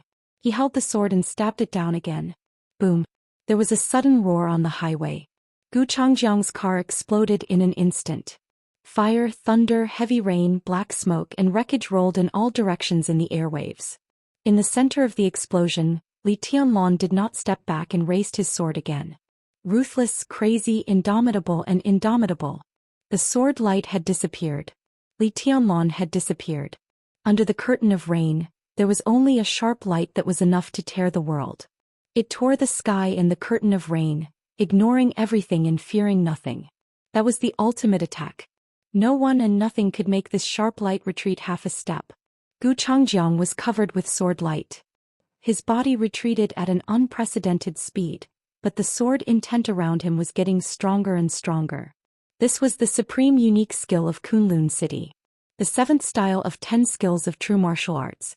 7 unique flowing lights. The sharp light in the center of the battlefield went all the way forward, sweeping everything. The clanging sound between heaven and earth shook the field. The wind and rain changed. When I draw my sword, everyone in the world is a non-entity. When I reach the peak, everything in the world is under my feet. The 15th blade. Samsara. This was the 15th blade in the Invincible Manual. For hundreds of years, the 15th blade only belonged to one person. In an instant all the wind and rain disappeared and so did the sword intent. Only that sharp gleam continued to spread out incessantly, as if it was the strongest martial will in several hundred years. Li Tianlan's figure appeared clearly and then quickly blurred. A figure that was sharp enough to shatter the world appeared in front of Gu Changjiang. He was tall and slender. In the illusory environment, all the sword intent between heaven and earth seemed to be swirling and whistling around him. Blood, slaughter, a vast battlefield, mountains of corpses. He didn't move at all, but one scene after another appeared clearly in his mind. He was invincible in the world. No one could stand in front of him. No one could stop his sword. In a trance it seemed to be another era. He wore a golden mask and stood with a sword, but he had an eternal majesty that dared to shatter the world. The 15th blade. Samsara. Gu Changjiang was scared out of his wits. No matter how many years passed, the dark world would not forget this figure and no one dared to forget it. Even if the Li family had long disappeared. Even if Xuanyuantai of Kunlun had long fallen. But this figure with a golden mask, his statue still stood in Zongnanhai, still stood on the stage, a formidable person in Mount Dibing of Kunlun North Sea and even in Kunlun City. This was the ancestor who founded Xuanyuantai of Kunlun and the 24 moves of sword. This was the samsara of the Invincible Manual, the 15th blade that belonged to Li Tianlan alone. For hundreds of years, there had never been such a sharp edge between heaven and earth. The sword intent was chasing after the ancestor. A sword of samsara. The heavy rain dissipated, and the illusory figure suddenly appeared and disappeared. The sharp light between heaven and earth condensed. Li Tianlan fell with his sword. All the sword intent broke out in an instant as if the sky was falling. In the soaring sword light, the 7 unique flowing lights around Gu Changjiang were instantly shattered. The 20th blade. Shatter the firmament. The sword intent and unique skills that belonged to the ancestor. Everything was perfectly combined after hundreds of years of wind and rain. A sword momentum that seemed to shatter the world appeared and overwhelmed everything. The sword light swept through Gu Changjiang's neck. Blood rose to the sky with the sword intent. Li Tianlan grabbed Gu Changjiang's head and looked at his eyes, which were still open. His expression was calm. Bang! Gu Changjiang's headless body swayed and fell to the ground. Li Tianlan dropped the head in his hand and crushed it with one foot. His essence, qi and spirit turned from extremely strong to extremely weak. He wiped the blood from the corner of his mouth and slowly walked to the Land Rover in the rain. In the heavy rain, his voice sounded softly and firmly. Give me some more time and I will avenge you. I will avenge all of you, soon. Chapter 96. Shortly after leaving the hospital, Dongqing Wudi and Zhuang Huayang's cars followed Li Tianlan. The black Land Rover in front of them was one of Dongqing Wudi's exclusive cars. It had a military positioning device on it, so Dongqing Wudi had always been far away from Li Tianlan. In the heavy rain, the two followed the Land Rover through the traffic, stopping and going. When the car went farther and farther away from Huating, Dongqing Wudi finally noticed that something was wrong. "What is this boy going to get?" Dongqing Wudi said in a doubtful tone. "This is not the way back to Yonghua Villa, is it? Not the way to use private cuisine either."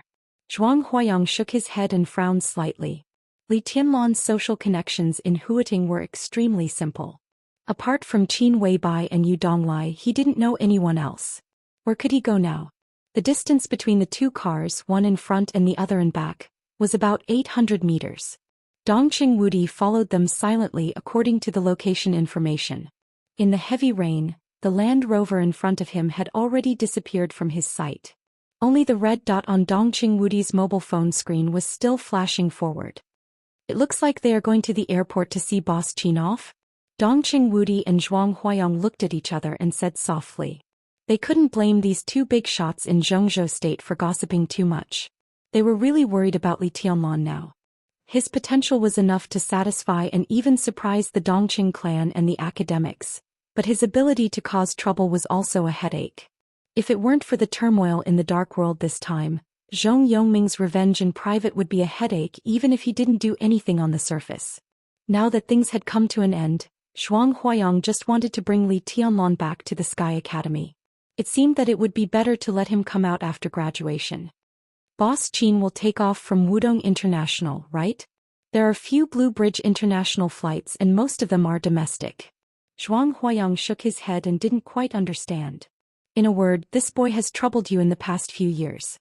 We are relieved that you will take care of him in Huating." Dongqing Wudi handed Zhuang Huayang a cigarette and lit one himself.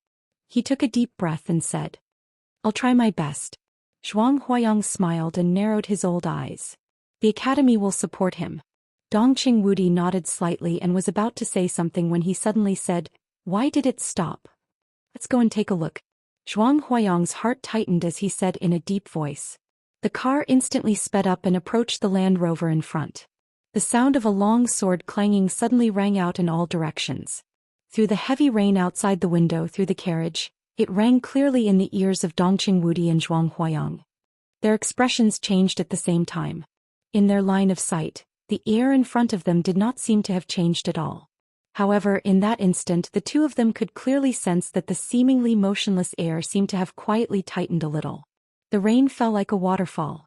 A sharp light that shook the entire world suddenly appeared in the heavy rain. There was no thunder, no raging fire. There was only an absolute sense of danger left in the world. It was extreme madness and sharpness, a danger that could threaten any living being. Dongqing Wudi kicked open the car door and rushed straight to the battlefield. He seemed to be desperate and fearless of everything. Zhuang Huayang followed closely behind.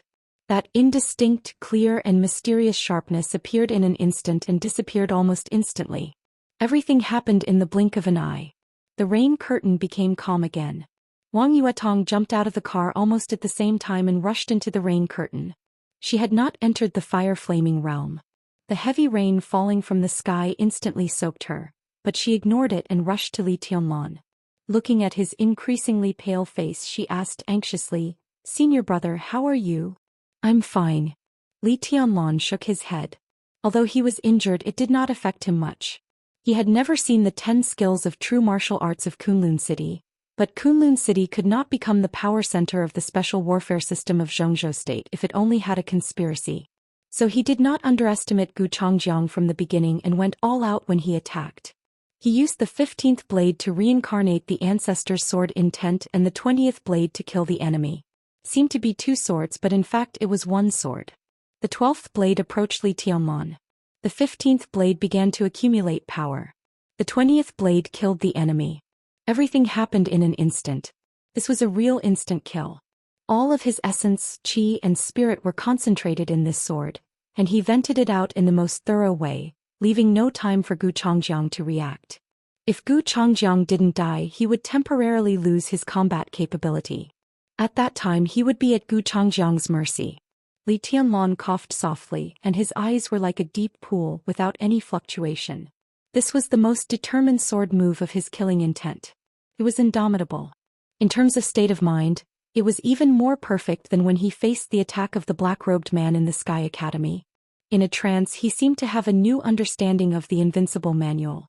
The indomitable momentum that dared to break heaven and earth, make gods and demons bow their heads, and make all living beings kneel, kept hovering in his heart, making his emotions and even his soul suffer. When I draw my sword, all things in the world and all living beings in the mortal world are like ants under my feet. Under my feet. The invincible manual, the 24 moves of sword, Xuanyuantai's sword moved forward and tore heaven and earth apart. This was not just a simple momentum of martial arts, but a real spirit and even soul. In the heavy rain, the corners of Li Tianlan's mouth rose and his smile was bright. The cold rain hit him, making him cold all over, but his heart was unprecedentedly hot. Starting from the beginning, from the thundershocking realm, he found the meaning of recultivation for the first time. It was not a doubt about the realm, but an exploration of the purest martial arts. The cold wind and rain fell. Li Tianlan's eyes gradually brightened, and his smile was like a spring breeze. When this sword move was made, his heart seemed to be unprecedentedly comfortable. Let's go back to the Sky Academy. Li Tianlan took the initiative to take Wang Yuetong's little hand. In a short time, his state of mind seemed to be much calmer. He even reached out to pinch Wang Yuetong's delicate little nose and said with a smile, "What are you doing out here? Aren't you cold?" Wang Yuetong was happy and shy. Looking at Li Tianlan, who seemed to be out of character, her heart was in a mess. She coquettishly rolled her eyes at him but did not know what to say. "Tianlan, how are you?" Dongqing Wudi rushed out of the rain at full speed, and the aura all over his body fluctuated violently. For a distance of hundreds of meters, he was completely desperate to rush forward. Now he rushed to the end, but he happened to see the scene of Li Tianlan pinching Wang Yuetong's nose. The god of massacre of Zhou State suddenly felt a little bad. "Damn it, I came here at all cost. What did you show me? Marshal? Why are you here?" Li Tianlan raised his eyebrows slightly, but he did not let go of Wang Yuetong's hand. Dongqing Wudi forced down his messy thoughts. After all, everything in front of him looked calm and affectionate, but the momentum just now could not deceive people. He turned his eyes, looked at the wreckage of the car not far away, and looked at the body falling in the rain, and his eyes suddenly froze. On the shoulders of the dead man, 2 golden stars representing outstanding military exploits were shining, and they still shone with a charming brilliance in the heavy rain. "Guchangjiang?"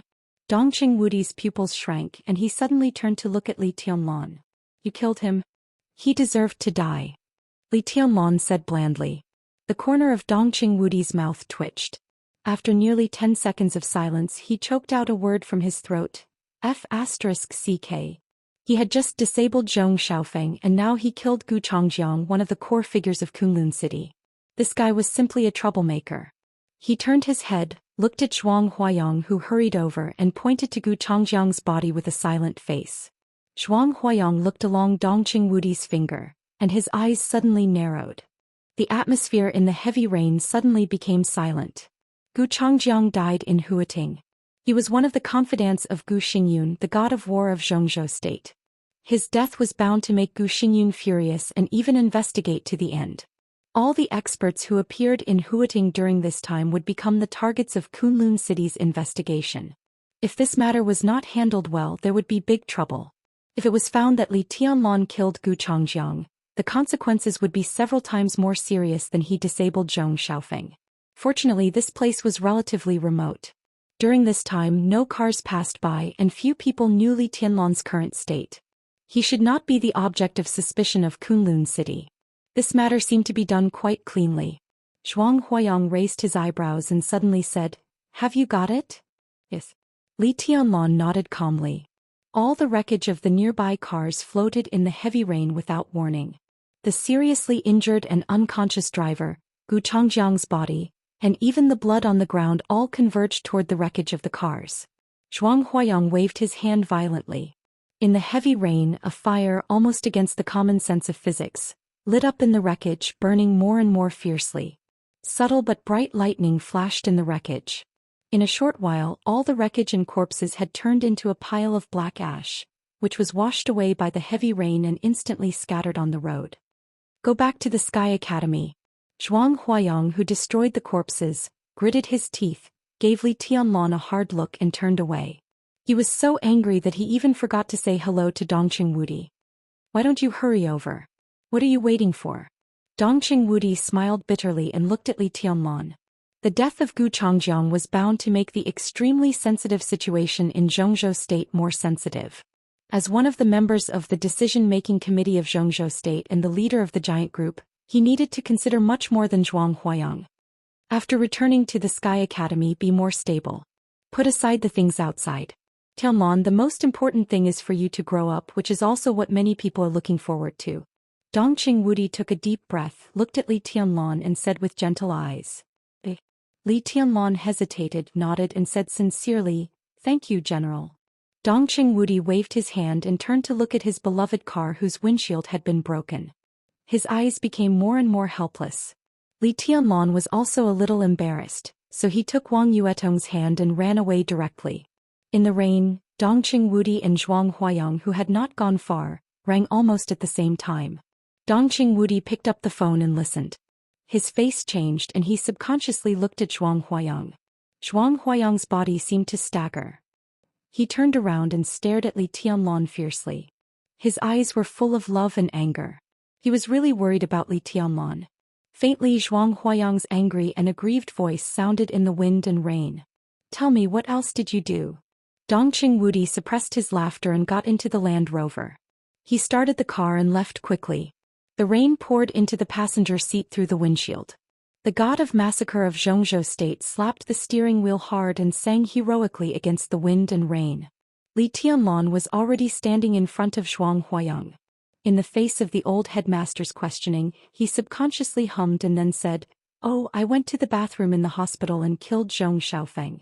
I said it was worth it for me to kneel down for his life." Zhuang Huayang was so angry that he felt dizzy. He said weakly, "I have a bad heart. What else did you do? Tell me. Don't let me hit you all at once, okay? Li Tianlan?" "Nothing." Li Tianlan shook his head and said honestly, "After going back to Yonghua Villa, I will go back to the Sky Academy with the headmaster. Don't worry, I did a good job on Zhong Xiaofeng. Zhong Yongming can't find anything." Zhuang Huayang shook his head with a wry smile. He knew that since Li Tianlan dared to do it, he had the confidence not to leave any evidence. But how would Zhong Yongming feel when facing his dead son? He had just promised not to trouble Li Tianlan within 2 years. But his son died in the blink of an eye. He was even stabbed to death 10 times. He couldn't get evidence, so he couldn't trouble Li Tianlan within 2 years. He suffered a great loss. Li Tianlan had set Zhong Yongming up. In the future, Zhuang Huayang shook his head subconsciously. What future? Now the top priority was to lock up Li Tianlan, the troublemaker. They sat back in the car. Zhuang Huayang started the engine and said calmly, "Gu Changjiang shouldn't be killed. There are too many variables. There won't be any big problem with the Zhong family for the time being. One of the enemies who killed my father is in front of me. I can't bear it. And I also want to see if Kunlun City can show anything after Gu Changjiang's death." Li Tianlan sat in the passenger seat and said calmly, "What's the point? I can understand that you want revenge, but you see this world too simply. You're simply childish." Zhuang Huayang shook his head and continued, "Even if you enter the invincible realm now, even if you find out the truth of all the things that happened that year, and you know that Li Guangtu was wronged, what will you do? Do you want to go directly to Kunlun City and kill them? Take revenge?" Li Tianlan narrowed his eyes and listened to Zhuang Huayang's teaching in silence. "There are rules in this world," Zhuang Huayang said calmly. "Wang Tianzong, as the first on the divine list, went to Kunlun Mountain a few days ago. He could split Kunlun City with one sword, but no one died under that sword. This is the rule. No matter how strong you are, you have to act within the rules. If you have enough strength to destroy Kunlun City directly, even if you are reasonable, so what? What will the higher-ups think of you? Zhongzhou State will definitely try its best to suppress you. It's a dream for the Li family to restore its former glory. All countries have the same view on invincible realm experts. You can be uncontrolled, but you must abide by the rules. Otherwise, you will become a public enemy. Is Wang Tianzong strong? But if the 100,000 elite troops of Zhongzhou State surround Mount Dibing, how long do you think he, the first on the divine list, can hold on? 400 years. Few people who don't abide by the rules have a good end. He drove, turned his head to look at Li Tianlan and said calmly, "You have to think clearly about when to do what. Now your biggest task is to grow up slowly. When you are strong enough, there will naturally be people waving flags and cheering for you within the rules. Force can't decide everything, but force is the route to solve everything. You don't have to care about anything else now. You just need to improve your strength. This is the only thing you can do." "I agree with you, but not completely." Li Tianlan looked out of the window and said calmly after a moment of silence. Zhuang Huayang sighed softly and said no more. Outside the window it was raining heavily. Li Tianlan's eyes were firm. This was a seemingly orderly world, but in fact it was full of chaos.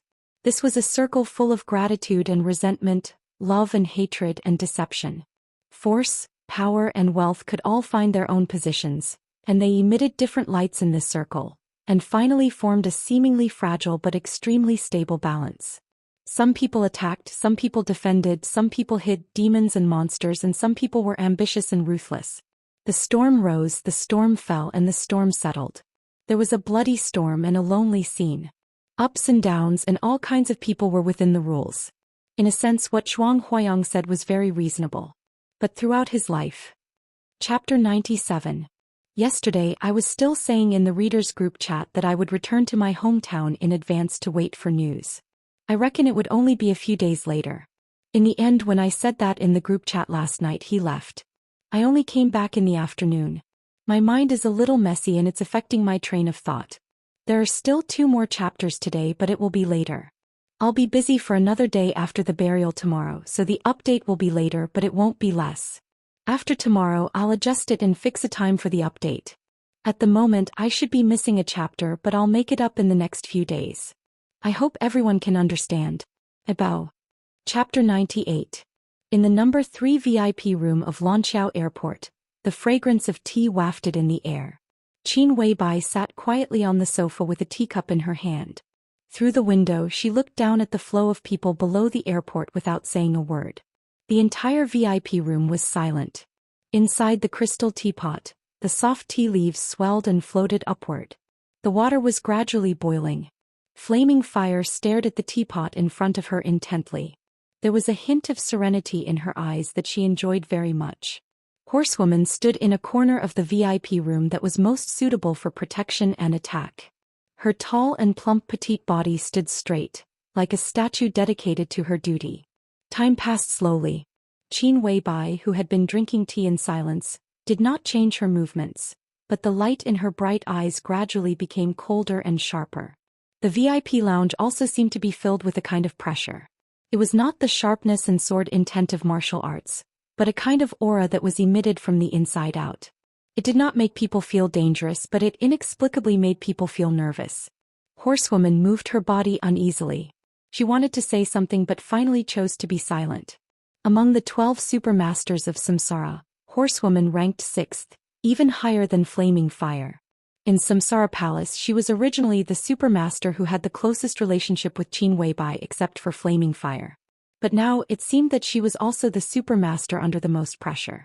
It was all because of Qin Weibai's attitude toward her. The black-robed man attacked Li Tianlan at the Sky Academy. Li Tianlan's hair turned white instantly. Horsewoman did try her best to protect Li Tianlan. But Qin Weibai never cared about the process. She only cared about the result. And the result of this incident obviously made her impression on Horsewoman plummet.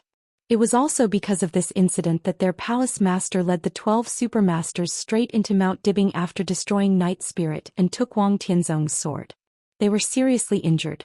Facing the Wang family of Beihai was originally outside the Samsara Palace's plan. In other words, if Horsewoman protected Li Tianlan, this incident could not have happened. The palace master was seriously injured. The boss was dissatisfied.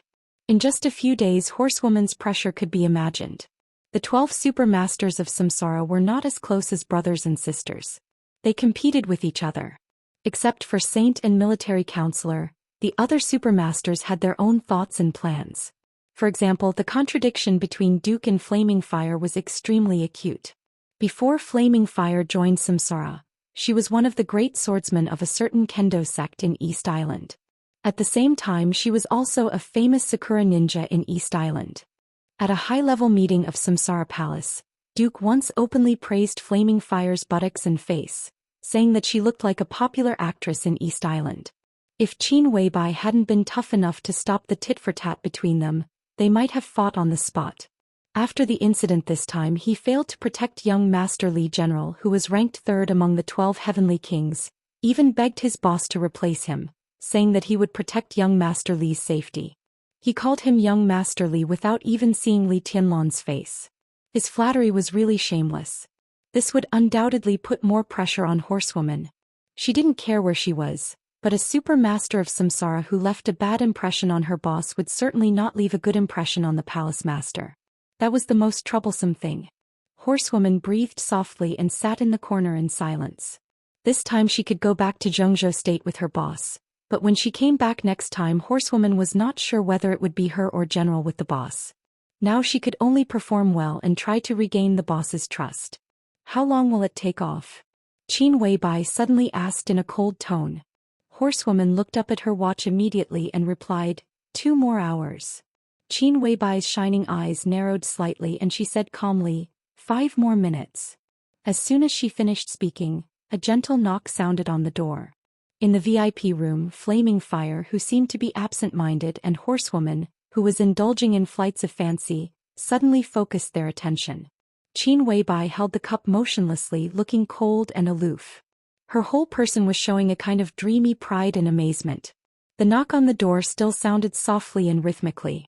Horsewoman, who was closest to the door, took a deep breath, gathered all her energy, qi and spirit together and walked over to open the door. A handsome middle-aged man who was the closest to the door, took a deep breath, gathered all his energy, qi and spirit together and walked over to open the door.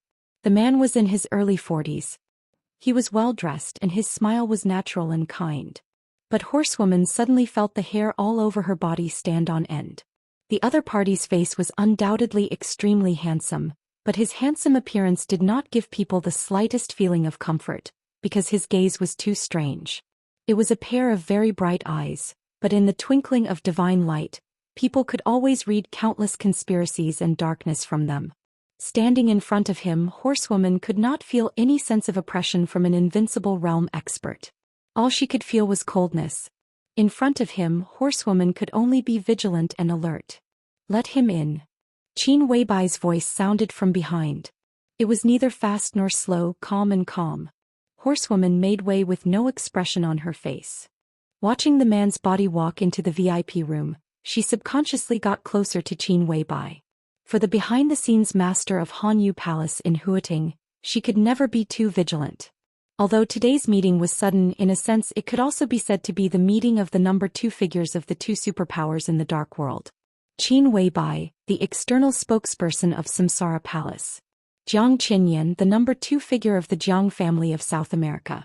In a meeting like this, anything was possible. So Horsewoman's nervousness and vigilance at this time were completely out of instinct. Are you waiting for me? Jiang Qinyan walked to Qin Weibai and looked at the dreamy woman in front of him, who was like the most beautiful scenery. His eyes, which always flashed with darkness and conspiracy, seemed to soften quietly. In the eyes of different people, Qin Weibai seemed to always be different. In the eyes of those in power, Qin Weibai was the external spokesperson of Samsara Palace, who was below one person and above all others.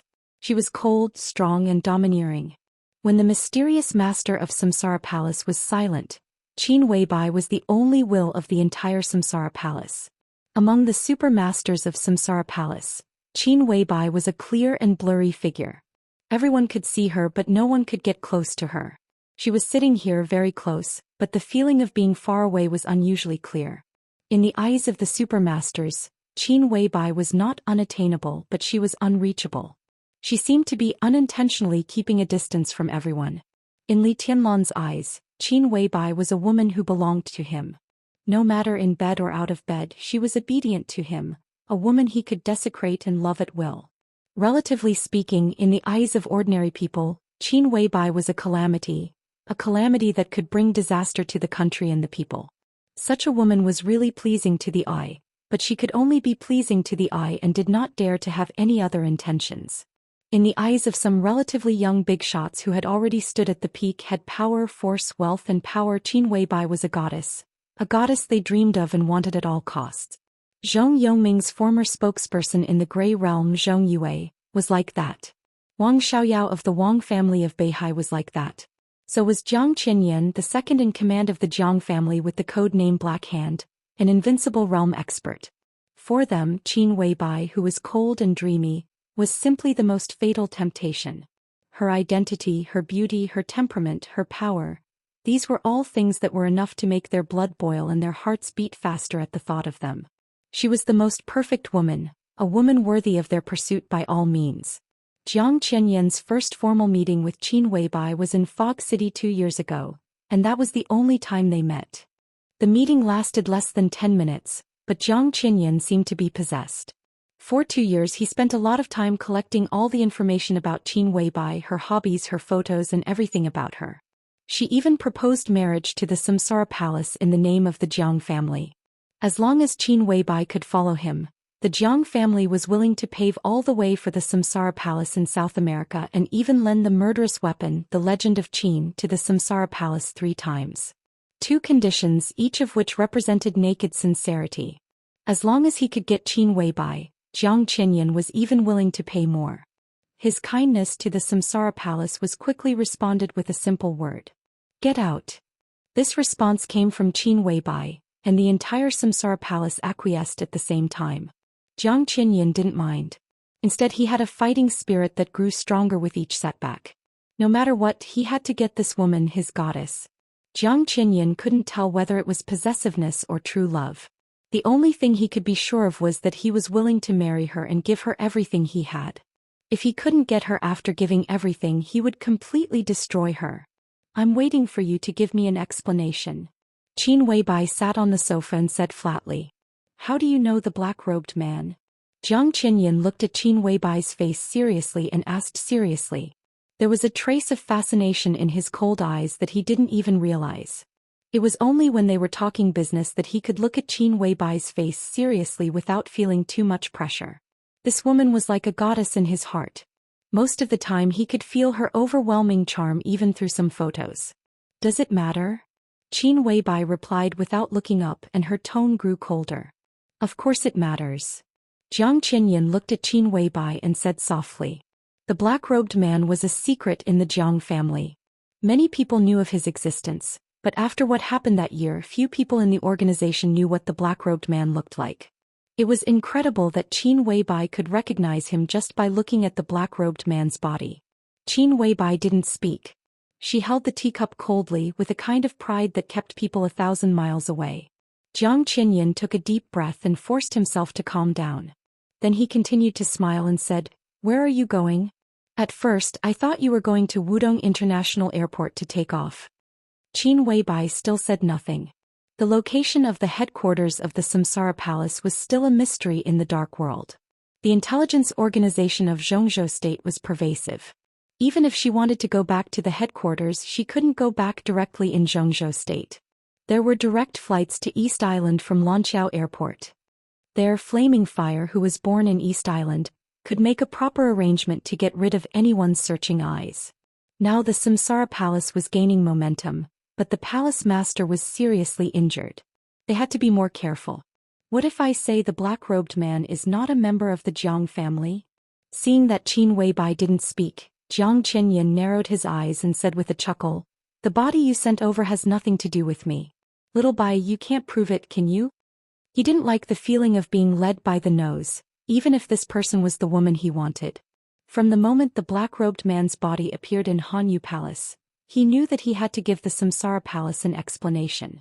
But if he compromised so simply, what was the Jiang family? If he didn't provoke Qin Weibai verbally, Jiang Qinyan would feel a little uncomfortable. Then you can go. Qin Weibai put down the teacup in her hand and looked at Jiang Qinyan with clear and cold eyes. The Samsara Palace wants an explanation. Since you won't give it, we can only go and get it. Jiang Qinyan narrowed his eyes slightly. For the first time, his eyes finally recovered the fierceness and coldness of an invincible realm expert. His tone was still gentle, even gentle. Little Bai, I'm afraid it's not so easy to get the explanation you want, is it? The Samsara Palace has just become powerful and its strength is still weak. I know you are now close to the academics, but even in Zhongzhou state. He shook his head slightly and his eyes were playful. Gu Chongjiang. Gu Tonghe. Gu Yunqi. Gu Fingbua. Qin Weibai handed the teacup to Flaming Fire and calmly said 4 names. Jiang Qinyan's face remained unchanged, but in his narrowed eyes, his pupils suddenly contracted, and he looked at Qin Weibai solemnly. Little Bai, what do you mean? Jiang Qinyan asked calmly. Nothing. Qin Weibai shook her head and responded in a light tone.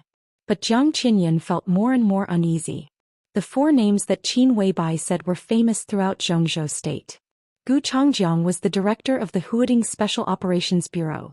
Gu Tonghe was in charge of the Beijiang Special Operations Bureau of Zhongzhou state. Gu Yunqi was the leader of the Tibetan Special Operations Bureau. As for Gu Fingbua, his identity was even more prominent. 2 years ago he went one step further in the Nanyun Special Operations Bureau. Now he was one of the deputy governors of Kunlun City. He assisted Gu Xingyun, the god of war of Zhongzhou state, in handling the daily affairs of the special warfare system. He was Gu Xingyun's real right-hand man. For people. 4 at the peak of the thundershocking realm. Gu Fingbua in particular, was at the full closure of the thundershocking realm and had even touched the threshold of the half-step invincible realm. Kunlun City was full of talents and experts, but that was the power that belonged to the entire Kunlun City. The 4 generals under Gu Xingyun's command all belonged to his personal power. Jiang Qinyan had heard of the names of these 4 people. Just yesterday he heard Gu Qianchuan, the first elder of Kunlun City, mention them. The first elder, who had become more and more impatient in recent years to regain the orthodox status of Kunlun City, had secretly been in closer contact with the Jiang family in recent years. As the second in the Jiang family, Jiang Qinyan could naturally understand that the experts at the peak of the thundershocking realm mentioned by Gu Qianchuan yesterday were the 4 biggest stumbling blocks on his way to power.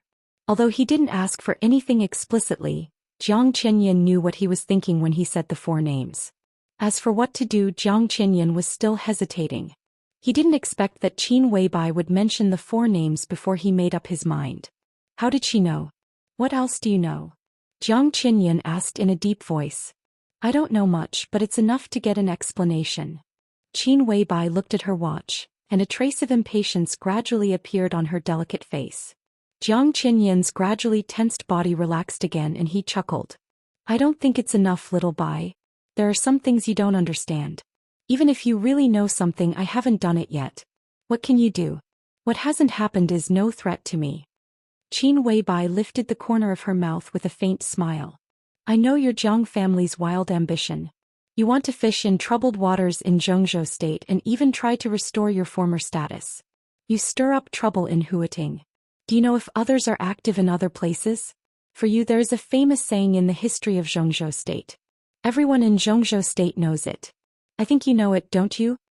Jiang Qinyan's face was stiff and he was silent.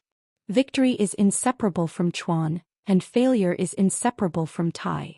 Qin Weibai's slender fingers gently tapped the rim of the cup and she said flatly, I heard an old monk say that there is a saying about accumulating luck. In metaphysics there is a name called gathering dragon soul. Accumulating for a long time, one can achieve a dragon-like atmosphere and soar to the 9th heaven. In terms of feng shui, Dragon Gate Mountain in Tianfu Province is the head of the dragon. Tianfu Province should be the object you should pay most attention to, right? Second Master, is there a secret in Dragon Gate Mountain? If you want to create a dragon-like atmosphere, Tianfu Province and Sinan City seem to be your only choice. In the VIP room, the surging killing intent suddenly rose. Jiang Qinyan's face became completely cold, and his eyes flashed with killing intent. Horsewoman and Flaming Fire were completely tense, and their hearts were already nervous to the extreme. Only Qin Weibai was still calm and collected. It's ridiculous. Jiang Qinyan suddenly opened his mouth, and his killing intent suddenly disappeared. He laughed at himself and said, We are laughing at Kunlun City, laughing at the Wang family of Beihai, laughing at these top families and forces that there will be internal strife and moles. But we didn't expect that in our Jiang family, there are also villains who will not hesitate to sell the family's core secrets in exchange for benefits.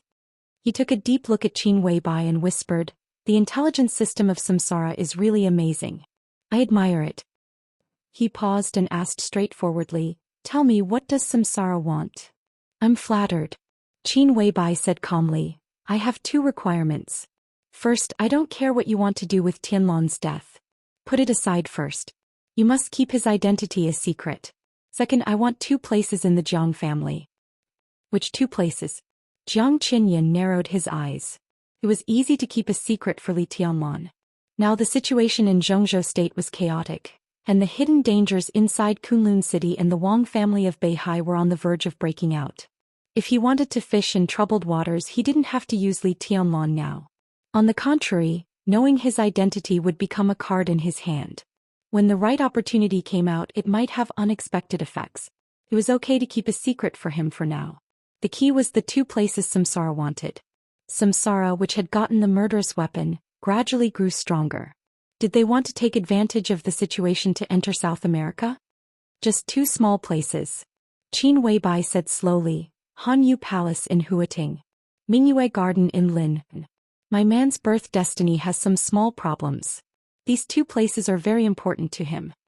Jiang Qinyan's face changed and became extremely ugly. Hanyu Palace. Bright Moon Garden. These 2 places looked inconspicuous, but in fact, they were the 2 nodes for the Jiang family to gather the Dragon Soul in Zhongzhou state. Now the Dragon Soul had been mostly completed, and the luck of the Jiang family was booming. Only the dragon head of Dragon Gate Mountain in Tianfu province was needed to take shape. At this time, although they could give up Hanyu Palace and Bright Moon Garden and choose 2 new nodes, it would be troublesome to do so, and the choice of nodes would be worse than that of Hanyu Palace and Bright Moon Garden. Have you heard of gathering the heavenly spirit? Qin Weibai glanced at Jiang Qinyan and took the initiative to ask. Jiang Qinyan's expression changed slightly and he nodded. Gathering the heavenly spirit was also a name in metaphysics. It was different from gathering the dragon soul. Gathering the dragon soul was to gather the luck into momentum, creating a dragon-like atmosphere that soared to the 9th heaven. Gathering the heavenly spirit was to gather the luck to change one's fate against heaven's will. This was almost a taboo method that had touched the secrets of heaven. Those who dared to play this way would probably not end well in the end or even be punished by heaven. My man needs these 2 places. Qin Weibai said calmly, it's about his fate and even his survival. Whoever doesn't let him live well, I'll let him die miserably. Hanyu Palace, Bright Moon Garden. I have to have these 2 places. As for the future, your gathering the dragon soul has nothing to do with me. To some extent, the civil strife in Kunlun city and even in the Wang family of Beihai is good for me. Jiang Qinyan's eyes lit up slightly and he said subconsciously, how about we cooperate? Qin Weibai glanced at him and didn't even bother to speak.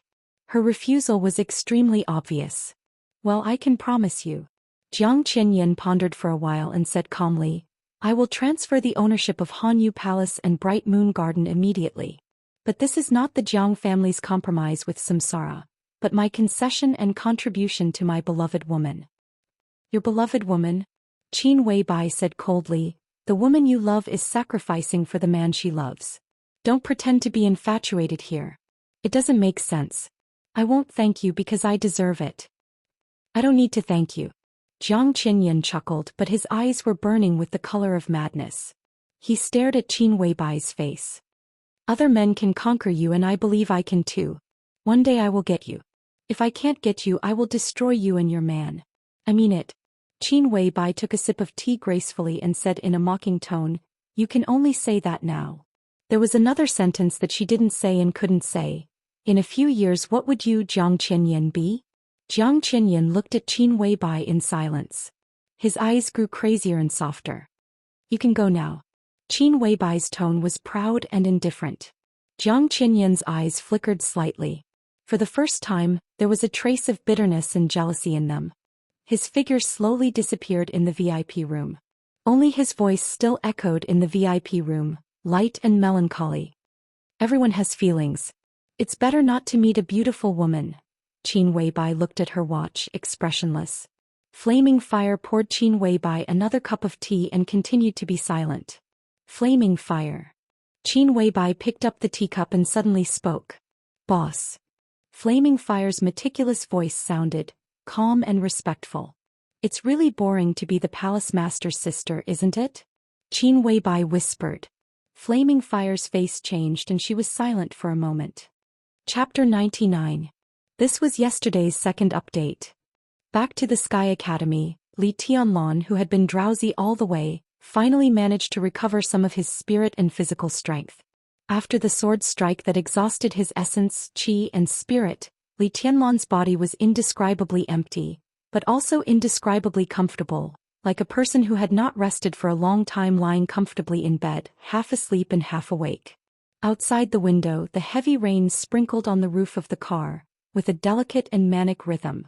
When the car stopped, Li Tianlan opened his eyes in a daze, only to find that he had returned to the riverside, back to the place where he was attacked by the black robe. Li Tianlan looked through the car window. 2 consecutive days of heavy rain had already washed the battlefield clean. Only the nearby destroyed woods still had traces of the battle.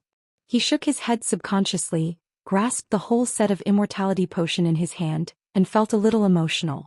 In just a few days, both his fate and state of mind seemed to have experienced a great rise and fall, and his mentality had also undergone some subtle changes. What's your plan? Zhuang Huayang parked the car on the shore and opened the door. Heat waves rose in the cold wind and rain. Although there was no fire, the rain within the range of the car disappeared in an instant. The 3 of them stepped on the white bridge on the shore and walked to the Sky Academy.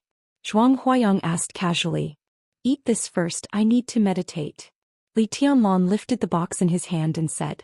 This was something that could completely heal his injury, and it was also the meaning of his return to the Sky Academy. Li Tianlan was now very clear about his state. The sword strike that killed Gu Changjiang in the rain gave him too much inspiration. In this state, with the help of the immortality potion, he was completely confident that his strength could be restored to the ice-condensing realm in a few hours. Should he break through or not? Li Tianlan was in a daze all the way, but he was always thinking about this question in his mind. Before the 4 realms of martial arts, he would recultivate in the chi-controlling realm, the ice-condensing realm, the fire-flaming realm, and even the thunder-shocking realm. Because he had experienced the whole process before, he would not encounter any bottlenecks. What he needed most was the comprehension of martial arts, the perfection of the realm and the perfection of the sword intent, and to walk the path he had walked before carefully again to make up for some of his shortcomings. It wasn't difficult, but it wasn't easy either. Although he wouldn't encounter any bottlenecks in the process of recovering his strength, he would need to be more careful and cautious than before. After all, at his current age, he didn't have the opportunity or capital to start over again if he wanted to maintain his age and potential advantage. He had been in the thunder-shocking realm for a short time, so there was no need to consider it for the time being. The defect of the fire-flaming realm had been pointed out to him by Fireman, who was known as the strongest fire-flaming realm expert in the desert. He had a general idea about the defect of the ice-condensing realm, but he hadn't found any problem with the chi-controlling realm before. But it wasn't until he saw Tribulation that he realized that his previous chi-controlling realm was not the most perfect state. Tribulation's current state was extremely strange. He took almost the same path as Fireman. They both kept breaking through the limit in a single realm and planned to go straight to the invincible realm. At present, Tribulation went even further in the chi-controlling realm than Fireman did in the fire-flaming realm. When Tribulation forced his sword back, there was already a trace of the momentum of the invincible realm. Now Tribulation was not so much in the chi-controlling realm as in the half-step invincible realm. Li Tianlan didn't intend to take this thorny path, which was also possible to go straight to the invincible realm, but he really wanted to discuss with the person who had gone the furthest in the chi-controlling realm about the perfection and the limit of the chi-controlling realm. He just wanted to discuss the pure chi-controlling realm, not the martial arts beyond the chi-controlling realm. This should be of great help to Li Tianlan. Take it slow, take it slow, Li Tianlan suddenly said. At first his voice was very light, but in the end his tone had become extremely firm. Now it could be said that he needed strength the most, but he also understood that haste makes waste. There was no bottleneck in recultivation, but some of the dangers were enough to affect his future foundation and ultimate achievements. Li Tianlan took a deep breath and narrowed his eyes. In any case, he couldn't rush it. What? Zhuang Huayang turned his head and looked at him, asking in astonishment. Nothing, I just figured it out. Some things can't be rushed. Li Tianlan smiled. There was a lot of heavy rain in front and behind them, but they were not affected by the wind and rain. This kind of pleasure seemed to trample on the laws of nature, which was what every warrior was pursuing. Zhuang Huayang's mouth twitched. He glanced at Li Tianlan and didn't speak. Some things can't be rushed? Thinking of Gu Changjiang and Zhong Xiaofeng who died grievously, he shook his head and his eyes became a little worried. Go to my office. It's quiet and suitable for meditation and recovery. The old man walked on the narrow bridge against the wind and rain and his tone was flat. Li Tianlan nodded subconsciously and then glanced at Wang Yuetong beside him. Wang Yuetong held the little golden retriever she brought from Yonghua Villa tightly in her arms. She looked at Li Tianlan and said with a chuckle, "It's important to recover. Senior brother, call me when you're well and we'll have dinner together. I still have 200 credits waiting for you to take." The narrow bridge was close to the end. A school bus just stopped on the side of the road. Wang Yuetong walked to the school bus with the dog in her arms, walking lightly. Zhuang Huayang looked at her exquisite back, sighed softly and said, "I'm going to drag the Wang family of Beihai down again." "What do you mean?" Li Tianlan raised his eyebrows slightly and asked subconsciously. "It's all your fault. Do you really think that Gu Changjiang's matter is over?" Zhuang Huayang glared at him and snorted coldly, "This is just the beginning." He looked at the rain falling from the sky and said slowly, "Gu Changjiang is one of Gu Xingyun's most trusted confidants. Kunlun City has developed very fast these years. At least in the special warfare system, they have basically completed their layout. You can't imagine how powerful this force is. Now that Gu Changjiang is dead, how can Gu Xingyun let it go? The news of Gu Changjiang's death will spread at night at the latest. At that time, both Dongqing Wudi and I will be called to Hidden Dragon Sea by Gu Xingyun for questioning.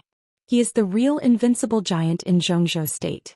If he wants to investigate something, no one can stop him.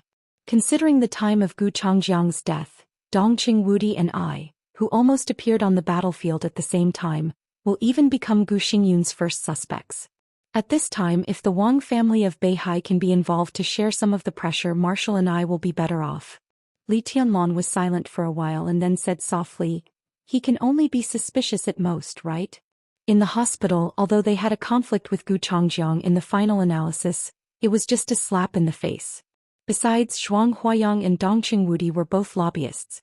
Before there was no conclusive evidence, even if Gu Xingyun was the god of war of Zhongzhou State, he could not turn black into white. Just because of a slap in the face that had nothing to do with them, they would kill Gu Changjiang? Not to mention whether others believed it or not, even Gu Xingyun himself would not believe it. And Li Tianlan's strength would soon be suppressed to the chi-controlling realm. He was like an ant, so Gu Xingyun would not care about him. As for Qin Weibai, not to mention which airport she went to, at least she did not have the motive to kill Gu Changjiang. Even if she took the wrong medicine and wanted to kill Gu Changjiang, she would not choose this time, let alone choose to risk her life, so she also had no suspicion. Before taking action, Li Tianlan had thought about everything. Now, no matter how he thought about it, he did not think that Kunlun City could confirm that he was the murderer in a short time.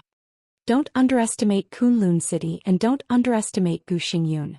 Zhuang Huayang looked at Li Tianlan with a serious look. Now the other party is probably suspicious. But if this kind of thing is not investigated clearly, neither the higher-ups nor Gu Xingyun will give up. If they investigate carefully, maybe there will be a flaw in some detail and then you will be exposed. Kunlun City has the ability to do this and it won't even take too long. What are you going to do? Li Tianlan asked calmly. Can this matter also involve the Wang family of Beihai? As long as they want to do it, they can. As for the position left by Gu Changjiang, the academy and the Dongqing clan can join hands and let Yi Fengqing take it. Zhuang Huayang said thoughtfully. Yi Fengqing himself was born in the Yi family, the top wealthy family in Yuzhou. If he was not too wild, he would not come to the Sky Academy. Take this opportunity to push him up. Li Tianlan wanted to say something but stopped on second thought.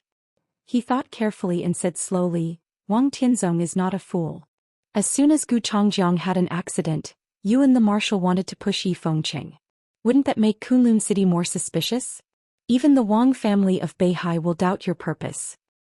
Our purpose is obvious. Zhuang Huayang chuckled and said, we didn't give Yi Fengqing this position for free. It's a deal.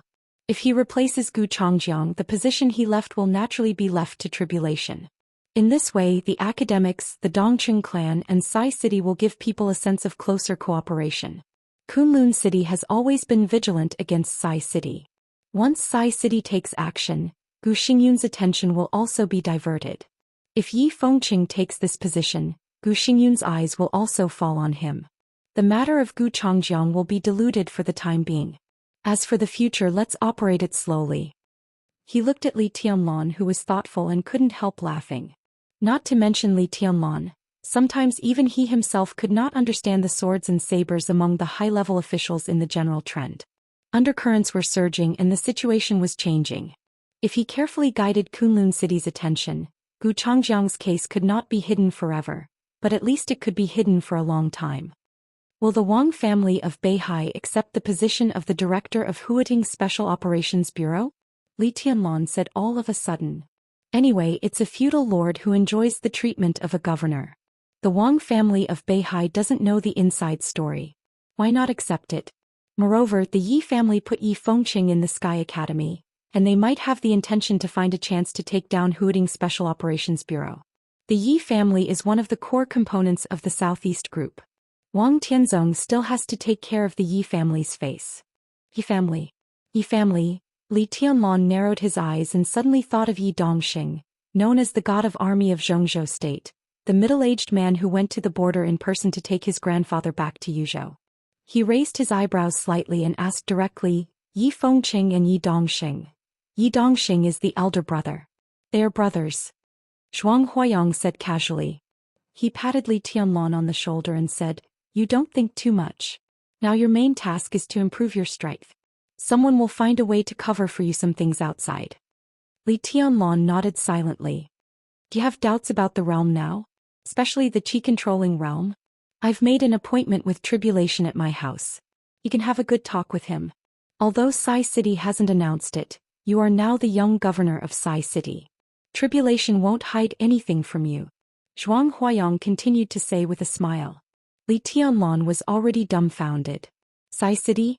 Young governor? On the day when his hair turned white after the death of the black-robed man, he did hear the words young governor. But at that time he completely turned a deaf ear to it and didn't think about it at all. Now that he heard the words again, Li Tianlan suddenly reacted completely. His heart was pounding and he said subconsciously, You said I'm the young governor of Sai City?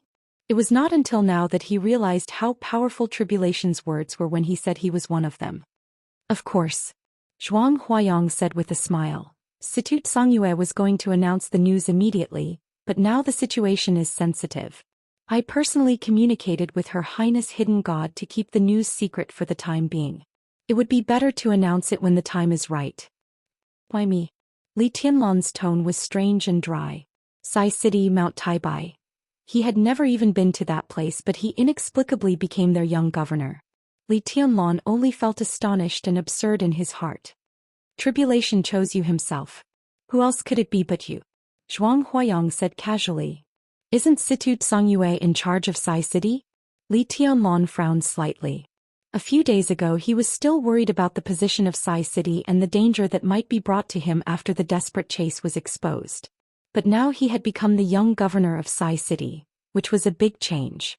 From this point of view, Sai City's position was more than firm. It was simply die-hard loyalty. Both Situ Songyue and Tribulation have the final say. They are brother and sister. Tribulation's full name used to be Situ Wanjie, but no one calls him that now. Zhuang Huayong said softly, Before you appeared, Tribulation was the next governor of Sai City.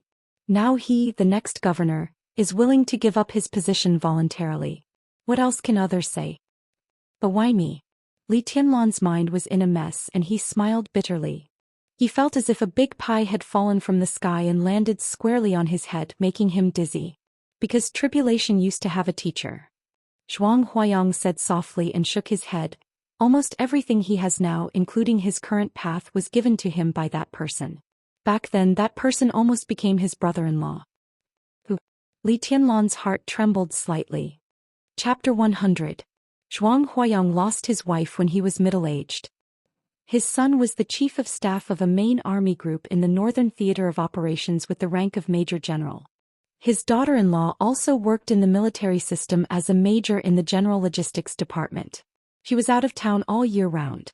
Therefore, Zhuang Huayong lived alone most of the time in the villa located in the center of the Sky Academy, except for his granddaughter Qin Ku, who also worked in the Sky Academy, who occasionally came to stay for a few days.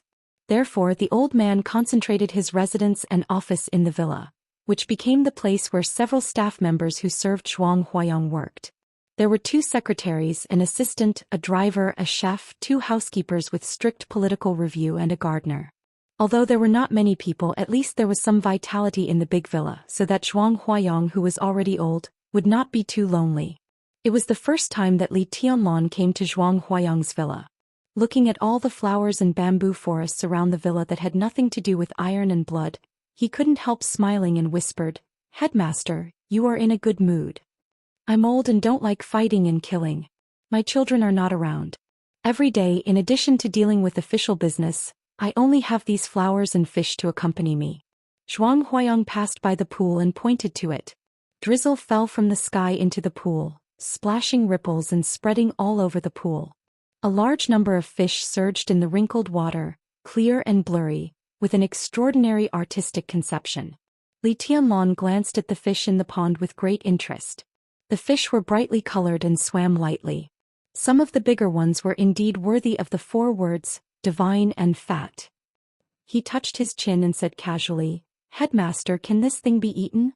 Can I add a dish for you tonight? My fish roast is excellent. Even if it can be eaten, you can't catch it. If your teacher Qin knows, she will fight with you. These are all her treasures. If I forget to feed them, she will ignore me for a few days." Zhuang Huayang smiled grumpily. Passing by the pool, he entered the villa first. "Teacher Qin?" Li Tianlan was stunned. Thinking of the cold face of Qin Ku, the deputy director of the teaching office, he shook his head slightly. He didn't expect that icy beauty to have such a soft heart. The 2 of them entered the villa one after another and went straight to the 3rd floor. Zhuang Huayang entered a spacious but extremely simple office. Looking at the time, he calmly said, "There's a lounge here where I usually meditate. I guarantee that no one will disturb me. You can recuperate there, and you can come over if you need to make a breakthrough in the future." Li Tianlan said and opened the box in his hand. In the box, the whole set of immortality potion was still in an activated state. The purple liquid was slightly tumbling in the vessel. It would take about 2 hours to take it. Li Tianlan closed the box and waited quietly.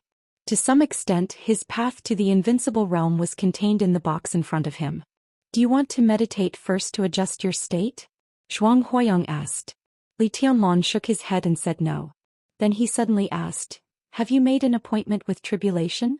Zhuang Huayang nodded, but before he could speak there was a knock on the door. The old headmaster was stunned for a moment, but he said, "Come in." The door was pushed open from the outside. Qin Ku, the deputy director of the teaching office of the Sky Academy, walked into the office followed by a shadow. Drifting, silent and forbearing. This was the 2nd time that Li Tianlan had seen Tribulation, the #1 assassin in Zhengzhou State and even in the Dark World. But even though he knew his identity and strength, Li Tianlan couldn't help but look at Qin Ku at first sight. It was not because Qin Ku was too beautiful. In terms of appearance, the mature and indifferent director Qin was naturally the best choice. But after Li Tianlan had Qin Weibai, it was hard for her pure appearance to amaze him. He looked at her at first sight because the existence of Tribulation was too easy to be ignored. He was the top assassin and killer, the source of the most danger. Everyone could feel the danger and sharpness under his silent surface, but they just couldn't notice him. This feeling was absurd and weird. The instinctive danger stimulated Li Tianlan's skin, and for a moment even made his hair stand on end. Li Tianlan took a deep breath, stood up and called Miss Qin. He looked at Tribulation and opened his mouth, but he didn't know what to say. He was Situ Songyue's younger brother, his father's student, and Situ Songyue was his father's confidant. The seniority of these 3 people was a little confused. Now looking at Tribulation, Li Tianlan only felt that it was not appropriate to call him anything. "Uncle, or brother." The corner of his mouth twitched and finally he said in a dry voice, "Hello, teacher." Teacher Li said that he accepted a disciple on behalf of his teacher, and also on behalf of his father. So he always asked me to call him senior brother. I was not qualified to call Teacher Li senior brother in those days, but now it should not be difficult for you to call me Martial Uncle, right? Li Tianlan was slightly stunned. The Master Li that Tribulation mentioned was naturally his father. If his father had accepted a disciple at that time, then according to seniority, Tribulation could be said to be a student of his grandfather, Li Honghe.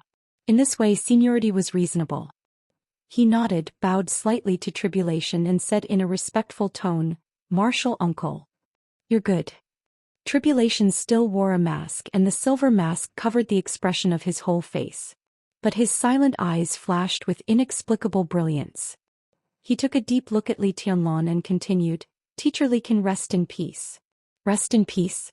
Li Tianlan straightened up slightly, shook his head and said calmly, "How can I rest in peace without avenging my great hatred and grievances?"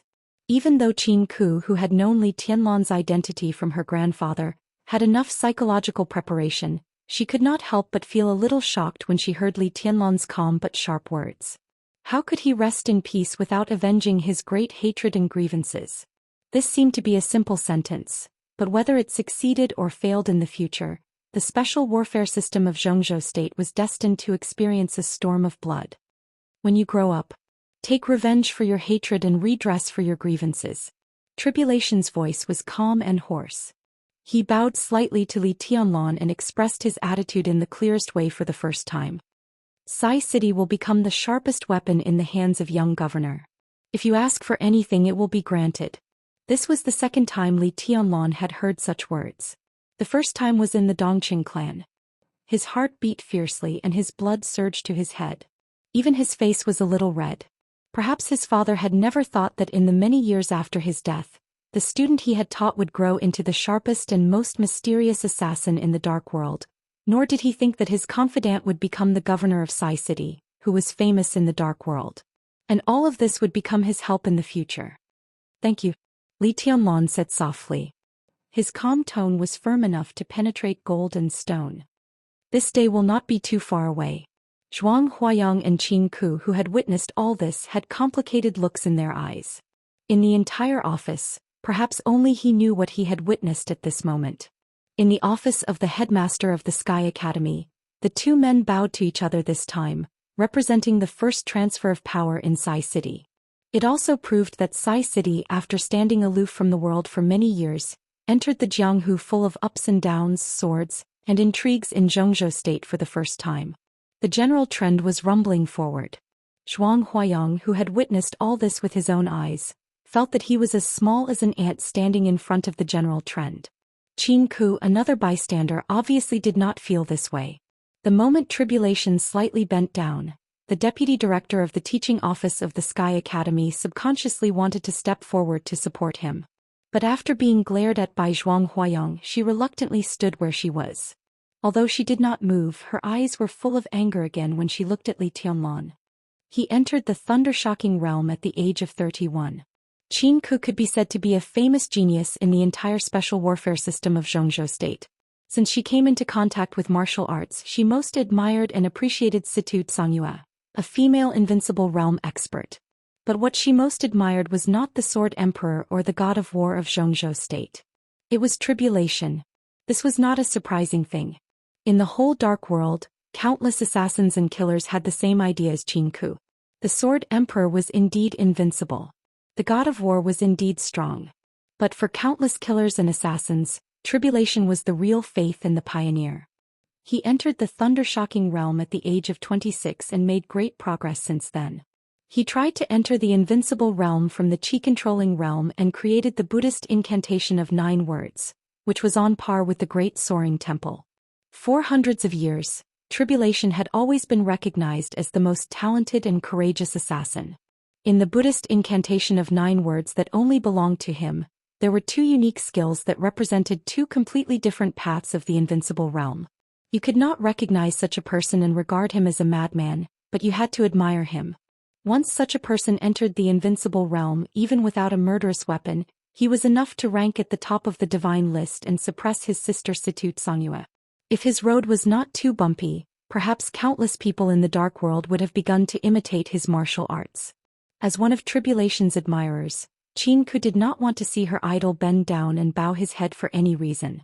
"You're welcome, young governor." Tribulation straightened up and said calmly, "You don't have to rush to break through. You are now in the chi-controlling realm. When you recover from your injury, I am willing to share with you what I have learned in my life without reservation. I hope you can break through the chi-controlling realm in the most perfect state." Your road is not the road of the invincible realm but the road of the chosen one. Li Tianlan grabbed the box containing the immortality potion series and looked at Zhuang Huayang without saying a word. Zhuang Huayang pointed to the direction of the lounge without saying a word. Li Tianlan completely gave up the plan to break through the qi-controlling realm. Without hesitation he went straight to the lounge. The decoration of the lounge was more simple. In addition to a single bed, there was only a blanket for meditation. Li Tianlan sat on the blanket and sniffed the calming fragrance in the air, which could help him enter the meditative state more quickly. He became more and more empty. In the office, Tribulation stood in front of the window and looked at the rain outside. Once again he became an inconspicuous shadow. Time passed slowly in silence. The three people in the office did not say a word and each had his own thoughts. Cool breeze and drifting cloud will go out of the city soon. After a long silence, Tribulation suddenly said, one goes to Yuzhou and the other comes to Huating. Cool breeze and drifting cloud. The two top assassins, known as the double walls of Sai City, went down the mountain not to carry out a task, but to the two most important cities in Zhongzhou State. What did this mean? Zhuang Huayang subconsciously tightened his body. He knew very well that Tribulation said this to let the academics give a certain degree of support to Sai City. Such support was also what the academics was happy to give. But what did this mean? Are you ready? Zhuang Huayang said in a deep voice. If Sai City went out of the northeast and returned to Jianghu after many years, their conflicts with Kunlun City, the Wang family of Beihai, and even some wealthy families of the Special Warfare Group would immediately become extremely acute. Such a move was too rash. I know you want to help Tianlan pave the way, but isn't it too hasty now? Zhuang Huayang looked at Tribulation, who continued to be silent, and asked again. Now is the right time. Tribulation's voice was calm and indifferent. Zhuang Huayang was silent. Sai City was completely different from the academics. Sai City and Li Tianlan had the same position, so they acted so resolutely. But the academics wooed Li Tianlan for politics and interests. At this stage, Li Tianlan showed his potential, and the academics was willing to do something for his future, such as protecting his safety and giving him time to grow up. But some things were too sensitive, such as Li Tianlan's identity and the case of treason. The academics were willing to protect Li Tianlan, which was completely different from the academics going to war with Kunlun City for Li Tianlan. Even if Li Tianlan entered the invincible realm in the future, the academics could not completely turn against Kunlun City for him, or even suppress them, unless Kunlun City was really at the end of its rope. To put it simply, no matter how much support the academics gave to Li Tianlan, it was limited. No matter what would happen in the future, the academics would have a way out. But Sai City was completely different. During the period of Li Tianlan's growth, Sai City directly began to pave the way for him, making it clear that they would advance and retreat together with Li Tianlan. Unless Li Tianlan's identity and his relationship with Sai City were never exposed, if Li Tianlan failed in the future, the whole Sai City would disappear because of Li Tianlan's failure. Zhuang Huayang asked whether Li Tianlan was ready, but in fact he asked whether Sai City had really thought about it. And Tribulation's answer had explained everything. The academics did not have such boldness because they did not have such a position at all. They did not draw Li Tianlan to their side to start a war with Kunlun City. From the beginning they did it for interests, and it would be the same in the future. This matter involves too much. If we fail in the future, then we'll fail. Before Zhuang Huayang finished his words, Tribulation had directly interrupted him, and his tone became calmer and more determined. He suddenly turned his head, looked at Qin Ku and asked, Director Qin, would you like to join Sai City? Zhuang Huayang's face changed dramatically. Before he could speak, Qin Ku was already ecstatic and said without hesitation, I'd like to follow Her Highness Hidden God. Not follow Her Highness Hidden God. Tribulation corrected Qin Ku seriously, it's follow young governor. Qin Ku hesitated for a moment and nodded. Her eyes turned to the direction of the lounge and she remained silent. The person she would follow in the future, the person who would follow Tribulation together, was now inside, recovering from his injuries. The descendant of the Li family? Thinking of his terrifying potential, Qin Ku's eyes were in a trance. If Li Tianlan could graduate with the first place in 2 academies and set up his own force, when his identity was exposed and the whole Sai City was under Li Tianlan's command, how big a storm would it set off in the whole Zhongzhou state? Behind that storm, Was it the official rise of the heavenly sun, or the complete fall of the god of war? Qin Ku pressed her red lips tightly. Vaguely, the storm was getting closer and closer. At the same time, in the lounge, Li Tianlan, who was meditating, opened his eyes and opened the box in front of him. Inside the box, the whole set of immortal life had been fully activated. The purple liquid of the second generation of immortal life fluctuated slightly, flashing with endless vitality, magnificent and gorgeous. Li Tianlan looked calm. He subconsciously touched his white hair, and the other hand held the vessel containing the second generation of immortal life. This was the thing that could heal his injuries. This was the thing that could even make his potential better. Li Tianlan's eyes were deep and peaceful. Between reality and illusion, there seemed to be a road reflected in front of him. On that road, there were blood and bones, glory and forbearance, laughter and sad songs, heavy rain and heavy snow. It was full of thorns, but it was extremely flat. It had everything, but there was no way out. Could only go forward and go up. The wide road stretched out in front of him as if it reached the end of the sky. Li Tianlan unscrewed the vessel in his hand and poured the purple liquid directly into his mouth.